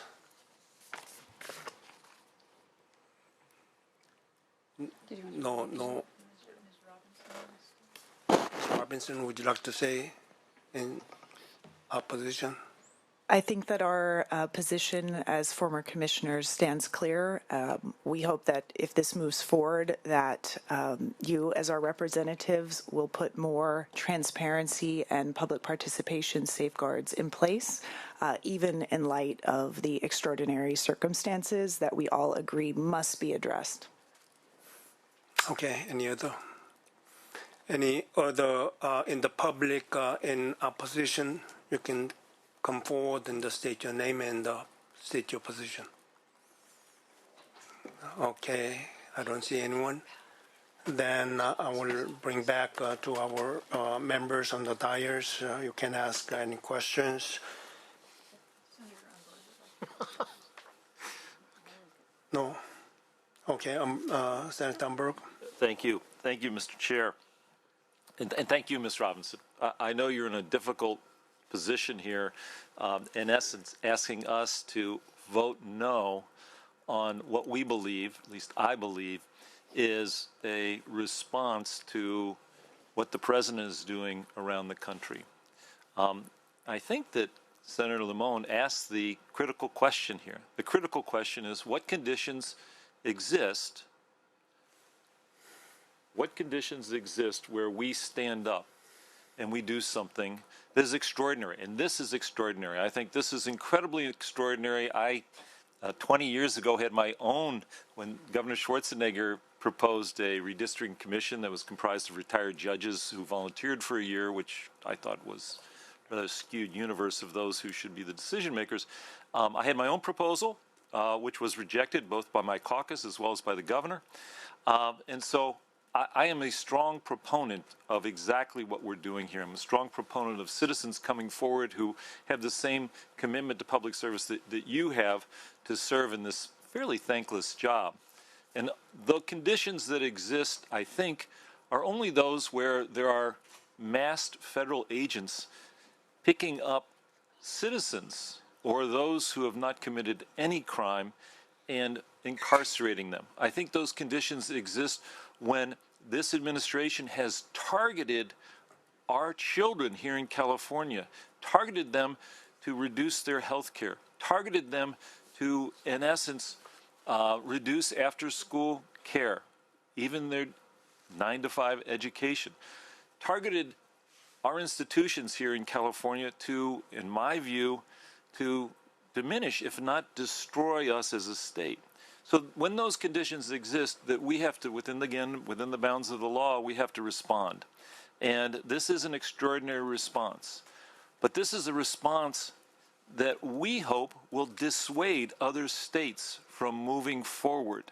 We wouldn't be in this position if other states, we wouldn't be in this position if the President of the United States wasn't using his extraordinary power and influence, which seems to be plenary, to change the dynamic. And so I appreciate your testimony. I appreciate the awkward position you're in, but these conditions have been met, at least for me. So thank you, Mr. Chair. Okay, thank you. Any other? Okay, seeing none, let me just ask a few questions and make some comments. I'm so disappointed why presenter and also committee members and the witnesses, we are making this committee meeting as a forum for attacking federal government and the president and the other states' action. We should be focusing on our matter. What is good for our state that we should administer and oppose any actions that we don't believe that is a right action, then we should oppose. And let me ask anyone, author or witnesses, opposing witnesses, support witnesses, does anyone can answer if political gerrymandering good or bad? Is it good or bad? I mean, I think it depends whose interests you are advancing. As a citizen, I'm not an elected official, so my answer to that might be different than yours. As a voter, as a citizen, I want to pick my representatives. I do not want my representatives to pick me. And the partisan gerrymandering and the perpetuation of it continues to get us into a race to the bottom that we've seen over recent years, and that will only continue with the route that we are going. Which is why the voters have a different model. In general sense, it has a connotation of a negative connotation. Nobody likes to hear the election was rigged because of the gerrymandering and the political gerrymandering by majority party or whoever the party in power. They want to draw to their own advantage, and that's the reason nobody wants to have that kind of gerrymandering to take place. That's the reason we elected to have our independent redistricting commission, and whether we support or not, that is our system we have set up, and was so glad to hear that the 2020 redistricting was unanimously voted by bipartisan way. I mean, that is a democracy. So my understanding of this very map drawn was done.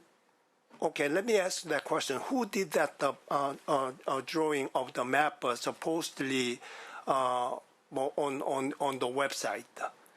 This bill does not pertain to the map. This is the calling of the election. I know this is, but just like you are saying, this is germane to the SB 280, but everybody went outside attacking the present administration, president, and the current administration. So that is very well related. So that's the reason I'm asking that question.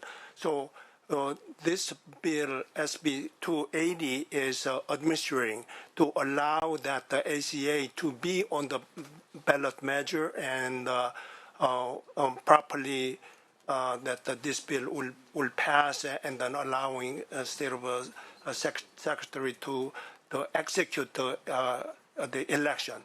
So that's the whole process we are doing, but there's a lot of things related. And let me ask a specific other questions. How much time do counties normally have to prepare for an election? And how does the timeline proposed for this election compare? I would like to address that to the author.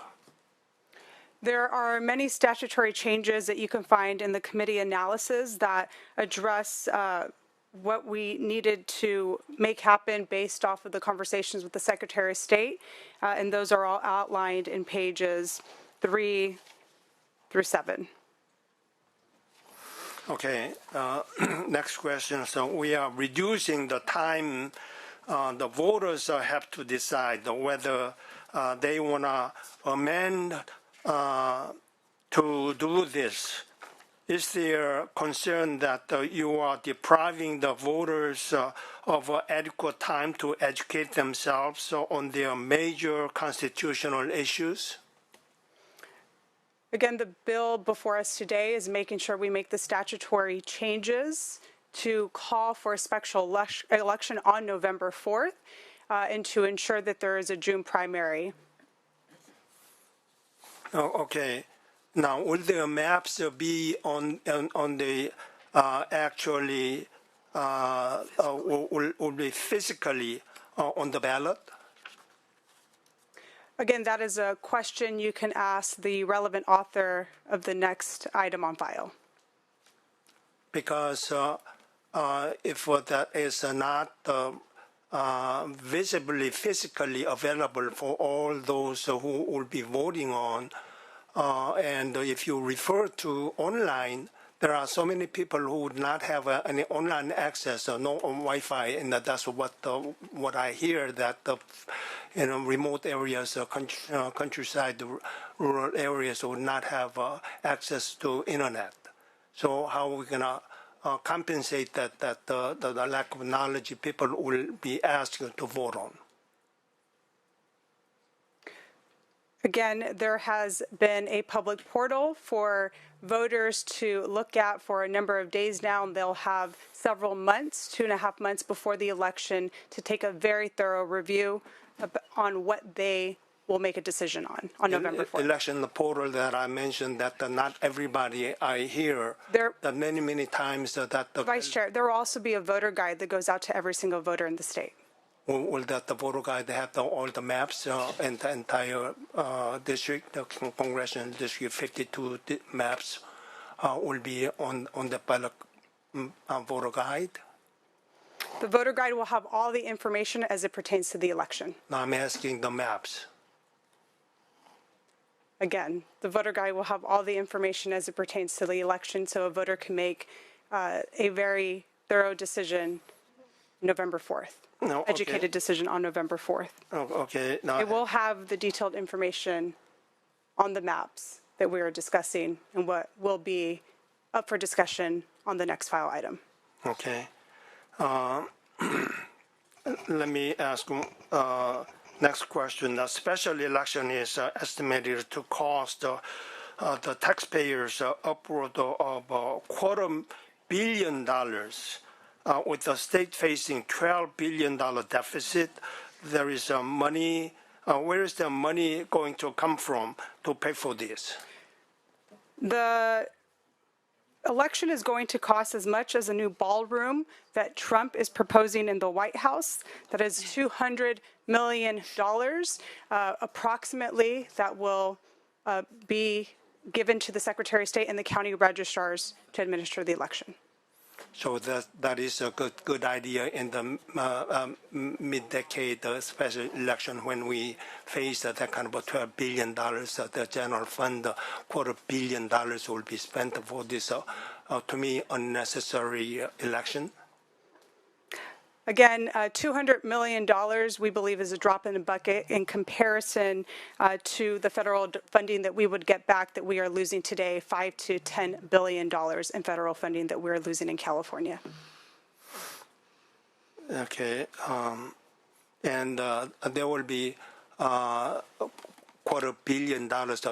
To my data that I got was $250 million. That's $250 million B with a B, $1 billion deficit. The expenses, but if that fund $250 million will come from general fund, that's what general fund I read. The cost will come from. When we unexpectedly use that amount of large sums of money, what programs do you plan to cut down that originally planned for? Again, this bill is addressing the call of the election, the statutory changes that need to be made in order to have the election on November 4th and the funding for that election. Okay, I think we need to address all that preparations with the unexpected expenditure, what can we impact in general fund exercising in how that will impact the state operations. To me, my last question is that as you might have seen some polls, this redistricting idea is very unpopular. There's no guarantee just because you place it on the ballot measure, it'll pass. To my some data that I heard was about 68% of people oppose it, and this franchise Democratic Party, ruling party, forcing this. Just as in the beginning, I asked how you view as political gerrymandering as a good idea, bad idea. General connotation. I mentioned that the general people don't like that kind of idea. So when you place that in the general election, there's a special election, there's no guarantee it'll pass. There may be a retaliatory reaction. That are you prepared, the Democrats, to accept that? You may lose more seats, there was a gaining. You need to think about it. Okay, I will stop here, and you may close your statement. Thank you, Mr. Chair. I do want to make a clarifying statement that there will be visual depictions of the maps created by AB 604 and will be on the voter guide.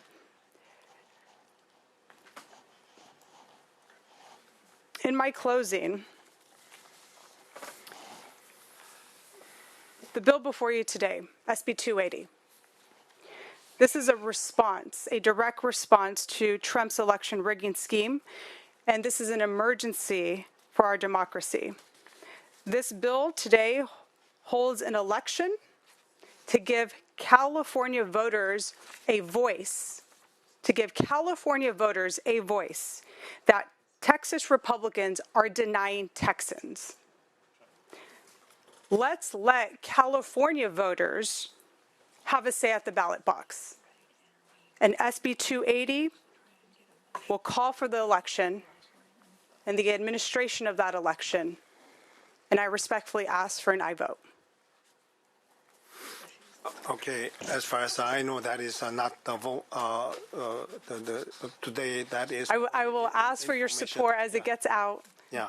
And on to the floor respectfully. Yeah. Also, for two bills we heard was for hearing purposes only. Next bill is going to be what voted on after hearing. So that is AB 604. Are you going to present that 604 or somebody else? The author Authors is here. Senator Oh, Gonzalez okay. are both here to present the joint authors. Okay. Chair will take over now.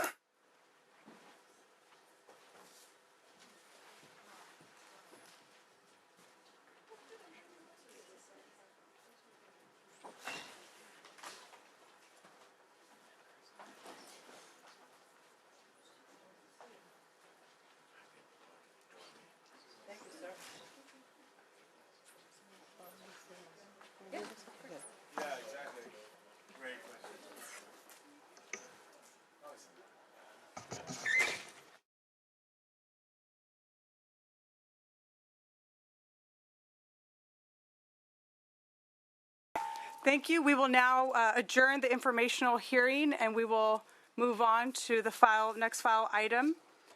AB 604, Committee Secretary, if we could establish a quorum, please call the roll. Senator Cervantes? Here. Cervantes here. Choi? Here. Choi here. Allen? Here. Allen here. Limon? Here. Limon here. Umberg? Here. Umberg here. The Secretary notes a quorum has been established. We have Assemblymember Aguirre-Curry, our Majority Leader, here with us, as well as Senator Gonzalez, our Majority Leader in the Senate. You may begin. Good morning. Thank you for having us. Thank you, Madam Chair and members and senators. Let's not dance around the issue here. If California Democrats had our way, the midterms would continue as they are. With a map drawn by the state's independent California Citizens Redistricting Commission. But that's not good enough for this president or the Republicans following his commands in Texas and D.C. We weren't planning on redistricting until they made attempts to rig the 2026 election by stacking the deck in other states. We did not start this, but we won't roll over.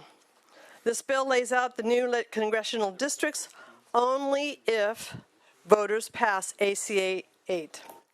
If voters approve of the new map, the Independent Redistricting Commission will continue its mission after the 2030 census. If California voters approve the plan, the temporary maps only happen if D.C. Republicans and the Republican-led states push through mid-decade partisan maps first. Unlike Texas, which is forcing maps on their voters, we are asking ours for an approval. There is nothing more democratic than letting the California voters decide. Unlike the map proposed in Texas, the map in AB 604 respects California's constitutional requirement for maintaining communities of interest. With this bill, there is less breakup of our local jurisdictions. With this bill, we seek the public's input. The voters will decide. So if our Republican colleagues in California want to stop this, they don't need us to do it. They can convince their Republican colleagues in Texas and D.C. to stop trying to rig the 2026 elections and these shenanigans. And they can ask congressional Republicans to pass the Republican proposal to make midterm redistricting illegal, to finally create a system where every state uses a fair, independent redistricting system. Again, colleagues, their choice is to stand down or support a fair system in every state. That's how this ends. Until the president and his followers stop trying to rig elections, we won't and can't sit on our hands. What happens next year is up to the president, it's up to the national Republicans, and it's up to California voters. So with me today to testify is Senate Majority Leader Lina Gonzalez And speaking in support with me today will be Terry Brennan from SEIU and Tom Willis with Olson Remco to answer technical questions. Thank you. Thank you, Madam Chair and members. As been mentioned by Assembly Majority Leader, I'm here in partnership with her to present AB 604. It represents a reasonable and rational response to the anti-democratic actions of the federal administration. As been mentioned, Californians and all Americans are facing the endless cycle of worry under this reckless federal administration. Families have been separated, immigrant communities have been literally traumatized, SNAP benefits for families taken away, Medicare at over nearly 4 million Californians will be potentially kicked off of Medicare. K through 12 funding has been threatened, $1 billion away from the UC system. The list goes on and on and on. So if we're asking about urgency, that is the urgency as to why we need to do this and move this today. And unlike in Texas, where Republican legislators are literally on a lockdown and the governor is moving unilaterally on an undemocratic and partisan effort, here in California, we want to ensure, as been mentioned by the Assembly Majority Leader, that California voters have the final word at the ballot box. And I'm beyond saddened to see what is happening, as many of you have, and whether you're Republican or Democrat, you should be saddened to see Texas legislators that are being locked, essentially locked up and being asked for a requirement to be followed by law enforcement to basically dismantle their communities and disrupt the Voting Rights Act. This is how we fight back in California, though. We want to protect our democracy, and again, regardless of where you live, regardless of what party affiliation you pledge allegiance to, we want to restore democracy. Here to testify in support of the bill, we have Tom Willis, an attorney at Olson Remco, and of course Terry Brennan with SEIU, and I'm very proud to stand alongside my colleagues here today. You may proceed. You have 3 minutes. Madam Chair and Senators, Terry Brennan on behalf of Service Employees International Union, California. SEIU locals in California are made up of workers in the frontline essential roles across the state, including nurses, healthcare workers, janitors, social workers, security officers, in-home caregivers, school and university employees, court workers, airport workers, city, county, state employees, all of whom are a target of this administration and the federal government. On behalf of the more than 750,000 workers and 17 local unions, we're in strong support of this bill and the entire redistricting package. It represents a sensible and, in fact, potentially the only path for California to fight back against Trump's attempts to steal the next election. As has been stated already, the bill only goes into effect if Trump and MAGA are successful with their efforts in redistricting in other states. It will not happen if those are ended.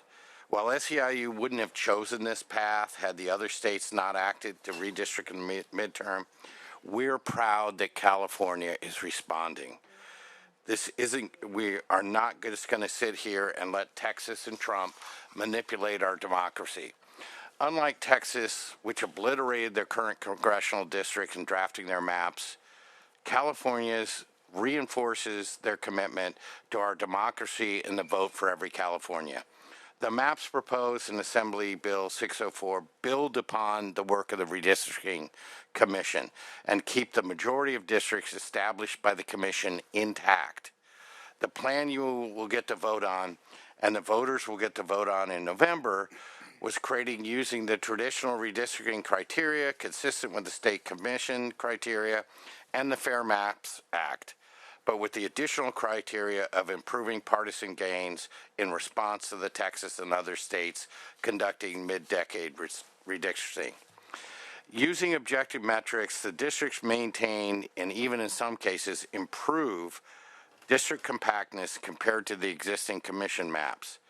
For people who are concerned about splitting up cities, it should be noted that the AB 604 maps split fewer cities than the commission maps. In contrast, the Texan Republicans maximized their gains. They split 142 cities, more than double the number of cities compared to in the California map. Not only does the California redistricting plan better represent the people of California, but the California plan leaves 9 districts untouched, 20 districts with fewer than 10% of the residents impacted. This is in great contrast to Texas, which redrew all but one of their districts. SEIU members and our communities have worked too hard to protect and strengthen democracy to stand by while President Trump attempts to silence our voice. We're ready to move forward and stand by our authors of the entire redistricting package, legislative leaders, our governor, and together we want to take this fight to Californians because they deserve to fight back if the Texas trigger is pulled. Californians will get a chance to vote on our future, and every American's voice and their vote will be at stake. For these reasons, we ask you to vote aye on AB 604 and the entire redistricting package. Thank you, Madam Chair. Please proceed. Good morning, Tom Willis with Olson Remcho, and I've been involved in redistricting efforts for several decades now. I just have a couple of points that other speakers have raised. The importance of AB 604 is that the voters get to decide. These maps will be before the voters for 74 days if the election is called on November 4th. And the maps will be widely disseminated publicly. And as some speakers have already mentioned, the SB 280 bill specifically requires the voter pamphlet to contain information about these maps. So whereas in Texas it was a partisan redistricting that was not public, this is going to be a very public process with the voters deciding ultimately and the voters having these maps before them for 74 days. Thank you. I'm happy to answer any technical questions you may have. Thank you. We will now bring up, if we could have folks state their position, step up to the microphone, support witnesses, name, affiliation, position. Hello, Genesis Gonzalez on behalf of Lieutenant Governor Eleni Kounalakis in support. Thank you. Angela Pontus on behalf of Planned Parenthood Affiliates of California in support. Kristen Heidelbach on behalf of UFCW Western States Council in strong support. Sarah Phlox, California Federation of Labor Unions in strong support. Honorable Chair and members, Amy Heinscheich with UDW AFSCME Local 3930 and Unite Here Local 11 in strong support. Thank you. Chair and members, Daniel Sherrill on behalf of SEIU Local 1000 State Workers in strong support. Thank you. Julie Nielsen on behalf of the National Union of Healthcare Workers in support. Thank you. Honorable Chair and members, Tiffany Mock on behalf of CFTA Union of Educators and Classified Professionals, and also on behalf of CTA in support. Thank you. We will now move on to our lead witnesses in opposition.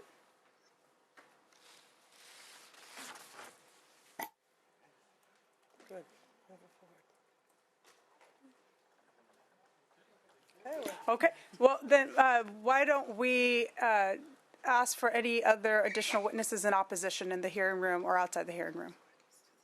I know. Okay. We scared them. Well, there's 235 pages. Okay, seeing none, let's bring this back to the committee members for any questions, comments. Vice Chair Choi. Okay. That's all connected to previous hearing items. This AB 604 is actually to implement how the election will take place. So let me ask you the following questions to the author. What was the legislature's process for drawing maps? Can you explain?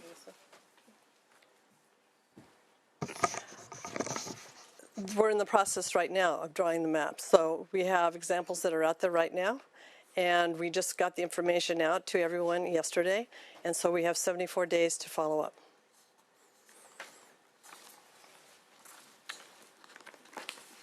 I understand that these amendments that we voted on the floor yesterday, I dare to try to understand this.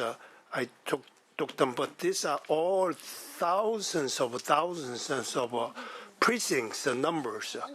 Which one will be drawn into certain precincts that will be drawn into the map? With this kind of information, I cannot understand how this, who decided all these precincts will be in there. Was there any legislators involved? So if you can specify who exactly was involved making the amendments for this current district maps to the amended bills that we have voted on yesterday. Yes, we will certainly turn it over to our witnesses, but these maps, just to be clear, has been reiterated by the former author and the other authors, is that these maps are available online. So even though there's 235 pages of census tracts and precincts, these maps have been available both on the Assembly website as well as the Senate website. Will be available. There will be a link in the sample ballot once folks are able in California to vote on this and have more information on what their exact neighborhood looks like. But I will also kick it to our witnesses to talk about how the maps were developed, and obviously respecting what we do here in California is we respect the Voting Rights Act. And we also, I will say, has been mentioned by one of our witnesses, the maps are really an adjustment of the existing Citizens Redistricting Commission drawn maps. About 10 of them are not touched at all. Another 12 have less than 5% change. And over about 80% of them will, of people in California will actually have their same congressional district. The maps change 58% of districts by less than 20% and 37% by less than 10%. So wanted to give that data to you. This is not a dramatic overhaul. These are, a bit of changes, but very much respecting the good work of the redistricting committee. With that, I will kick it to our witnesses for additional comments. And before I turn to our witnesses, I do want to state that there is a legal description of the maps on our committee website, but I will turn to Mr. Willis. Sure. Thank you. These obviously are a long set of census blocks, but those do end up being in interactive maps that anyone in the public can review and look up their address and see where they are, and that will be, again, public information that I'm sure will be discussed widely throughout the state for the next 78, 74 days. So while AB 604 is a long list of census blocks, that both that raw information is available, but also the maps themselves, which are so important to the public, are available. Okay, then with that, do you agree that we have not had as many hearings as were held by the Citizen Districting Commission?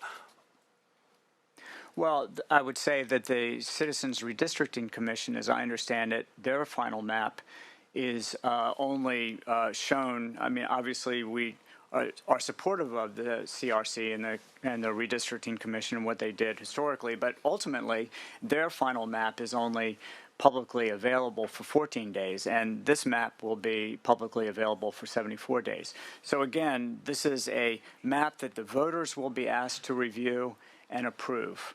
Not the legislature, not the CRC. It's the voters that will have the right to look at this map and decide for themselves. But you do agree that we have not followed the same requirements in drawing the lines as the Redistricting Commission was required to under the California Constitution. In other words, we had lots of inputs from the public before the line was proposed. But this one is already drawn with a very limited data.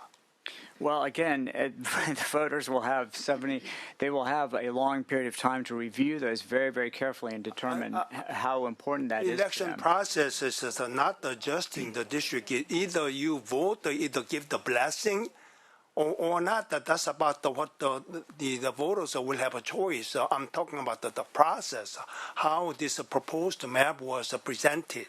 Well, I think some of the speakers have already spoken to that issue, which is that the map that you are seeing today is in large part based on the good work from the Congressional Redistricting. I mean, from the Redistricting Commission itself. And if I don't have the exact figure, but I think it's about 76% of the population has not been moved to different districts. So, in other words, the bones and the architecture of what the commission itself did is really the fundamental basis for this map. So that really leads to the next question. California's population has significantly changed, even though you are stating that not much this is here, since the 2020 census. What is the demographic data on which the legislature, this particular map proposal was relying to draw the final maps that you have placed on the web? The same data as the Redistricting Commission. Redistricting, those 2020 data? Right, but that's what Texas is doing too. Everyone has to rely on the 2020 census. So you did not use any more modified population shift or voter registration? No. It's the exact same data as the Redistricting Commission. I see.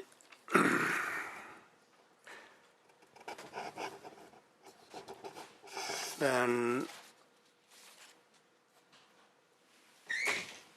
who were the main architect of this bill? Who got engaged in this proposed bill? Well, I can't speak for everyone. My understanding is that it was publicly submitted, and then the legislature reviewed it carefully and made sure it was legally compliant, and that's what we have today. Was there any outside of the legislature? Did you consult for input on these lines should be drawn? Well, like I said, I think a version of this map was publicly submitted to the legislature first. So to that extent, yes, there was. Outside? Yes. Were they? I can't speak to that. Why not? I wasn't part of that process. Does anybody know that? Was there also a lot of union members a while ago testified in support of that? Were the union representatives play any role in this drawing lines? Again, I'm happy to answer that. There was nobody from my union or anybody else who drafted the lines here or presented them to the legislature. Oh, okay. Did you hold any public hearings to allow broad public input before the line was drawn? Again, with respect, Senator Choi, this is nearly 80% of these maps are based on the 2020 data from the redistricting committee. So that has been absolutely respected. And so, there's no other additional sort of work being done. This is 80% here from the Citizens Redistricting Committee. Again, I'm going to reiterate to you, the maps change about 58% of districts by less than 20%, 37% by less than 10%. 8 districts will be identical to the lines drawn by the Citizens Redistricting Commission. 21 districts are exactly the ideal district size, the same number as the Citizens Redistricting Commission. So I would say a lot of the effort had already been done in 2020. We're aligning with the Texas legislature, doing the same exact thing. This is a reaction to essentially what we've been saying is a big statement of saving our democracy here. So we just want to make sure that you're very clear here that this is, again, going to be aligned with the work of the commission and going to be in print for 75, 78 days. Residents will have the ability to look at the information when they're voting. There will be a link in the sample ballot There's currently two on the Assembly and the Senate side, two platforms that voters now can take a look at and check out the map. So there's lots of opportunity. And as been mentioned by Mr. Willis, even more time, I would say 7 times more time for the ability for California voters to look at the maps. So as we said before, is that these maps were constructed considering the all of the work done by the Citizens Commission, all of the public testimony, all of the requirements in the Constitution based on the 2020 census. If I may ask other committee members, I have given an opportunity. couple of them. Let me finish up on my side. And as you know, the redistricting committee is a bipartisan effort. Yeah. Republican, Democratic, no party preference members who sit on the commission as well.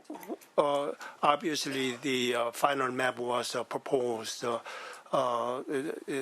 the architect of them is a majority ruling party. Before the legislators were revealed yesterday what amendments or what the lines were drawn, who else has seen this agreeable on your side that the map has seen? Who has seen those maps before it was presented to the legislature? Again, this was put forward by by the based on the redistricting commission, and again put out to the public. And so each of the chairs of the election commission. So are you saying the redistricting commission was involved in this? If I may, Dr. Choi. So we are respecting the work of the CRC, and so we are building upon the commission's work, as was stated by Mr. Willis, using the input that has been recorded by them, using their process, including information about communities of interest that have gone through much of the testimony. Over 76% of the maps, the people end up in the same district, as was mentioned by the author. Yeah, my essence of the question was that the finalized, agreed upon map. That will be to the voters' approval. Yeah, who has seen before we did? Legislators has seen yesterday. Yesterday at 8 a.m. Yes, we've all seen it at the same time, and this was put online. Again, on the public platforms, both in the Assembly and the Senate. And again, I will reiterate, California voters will have 75 days or so to be able to review these maps. It's a very transparent process, opposed to our Texas, colleagues. And during the lines, were there any non-government employees got involved? Absolutely not. I don't know why you would infer that. That's not true. And this is. I'm just asking the question. So nobody else outside of the government employees. This is going to be a very public process, a transparent process here in California that respects Voting Rights Act and ensures that people have all the information they need. The California voter makes the final decision at the ballot box. So you yourself, when did you see this map first? Yourself, yesterday? Yes, correct. So we are putting this forward to the voter once again, and we will. Yeah, I want to see who were the main architects. Dr. Choi, you've asked the same question over and over. If we can move to other committee members, give them an opportunity if they'd like to weigh in, provide comment to any of the those who are here in witnesses in support. You may do so at this moment. Senator Limon. Thank you. And I just want to go for public record, Madam Chair, these bills were open to the public as of Friday on our website. That is correct. Thank you. And I will move. The map was open Friday. The map was open on Friday. Thank you. The map was open on Friday. It was on the website for both the Assembly and the Senate. And we have had folks comment on the fact, I believe thousands of individuals in the state of California have commented recognizing that they've seen the maps, correct? Thank you. And I'm happy to move the bill when it is appropriate. Senator Allen? Yeah, and I'll just remind everybody that these maps will be available for everyone to see for months as they make their decision that you rightly point out, Mr. Vice Chair, will be a controversial and difficult one for the population. And so unlike what's happening in other states where these maps are being drawn behind closed doors without the benefit of all of the robust input that we used because of all of the information that had been utilized by the commission in the past in the drawing up of the 2020 maps that we have for this cycle. We will have an open map available to everybody to see, and then they'll ultimately make their decision as to whether they want to go forward with this or not. So it's going to be up to the voters, and in that spirit, I'm certainly very pleased to support today. And I would like to know again, there is a hyperlink to the text of AB 604, as was mentioned in the opening. One or more visual depictions of the geographic map or maps of the congressional districts that were certified by the Citizens Redistricting Commission in 2021. I also find it very interesting, given just Dr. Choi, your position on where we're at today, because when we were colleagues in the Assembly, I did author a bill to create an independent Citizens Redistricting Commission in my own home county of Riverside County, in which you voted against that bill twice. And on the floor, not just in committee. And so, again, we're at a point where this is our response, and we're giving it to the people of California to make an ultimate decision on how we move forward. And there is trigger language in all of this, and as you've heard, as the public has heard, in all these three measures that were heard today. But I want to turn it back over to the authors and allow them a moment to close. Before you do that, can I clarify my question? I think I was not clear. My question was that 2020 California redistricting CRC decided the map, but there was a lot of a process, community input, the speaker after speaker, and then after listening those inputs, they finalized the map. But this one, okay, we have seen only yesterday. But who were the architects before drawing? Who decided how to draw that map? But that was my question. I would allow both of you to close at this moment. Thank you. We go back to the Independent Redistricting Commission, and we took their information. The maps were constructed with them, considering the work done by them. All this there's tons of public testimony, all the requirements in the Constitution based on the 2020 census. Can I just say, yeah, I just want to make a comment real quick. We didn't pick this fight or the timing, but our process will be the most transparent in the nation, and we will let our voters decide. That I will say, again, this redistricting commission we greatly respect. It has Republicans and Democrats, no party preference, individuals from across the state of California that did the good work back in 2020. Nearly 77% of the maps you see today do respect that work that was done back in 2020.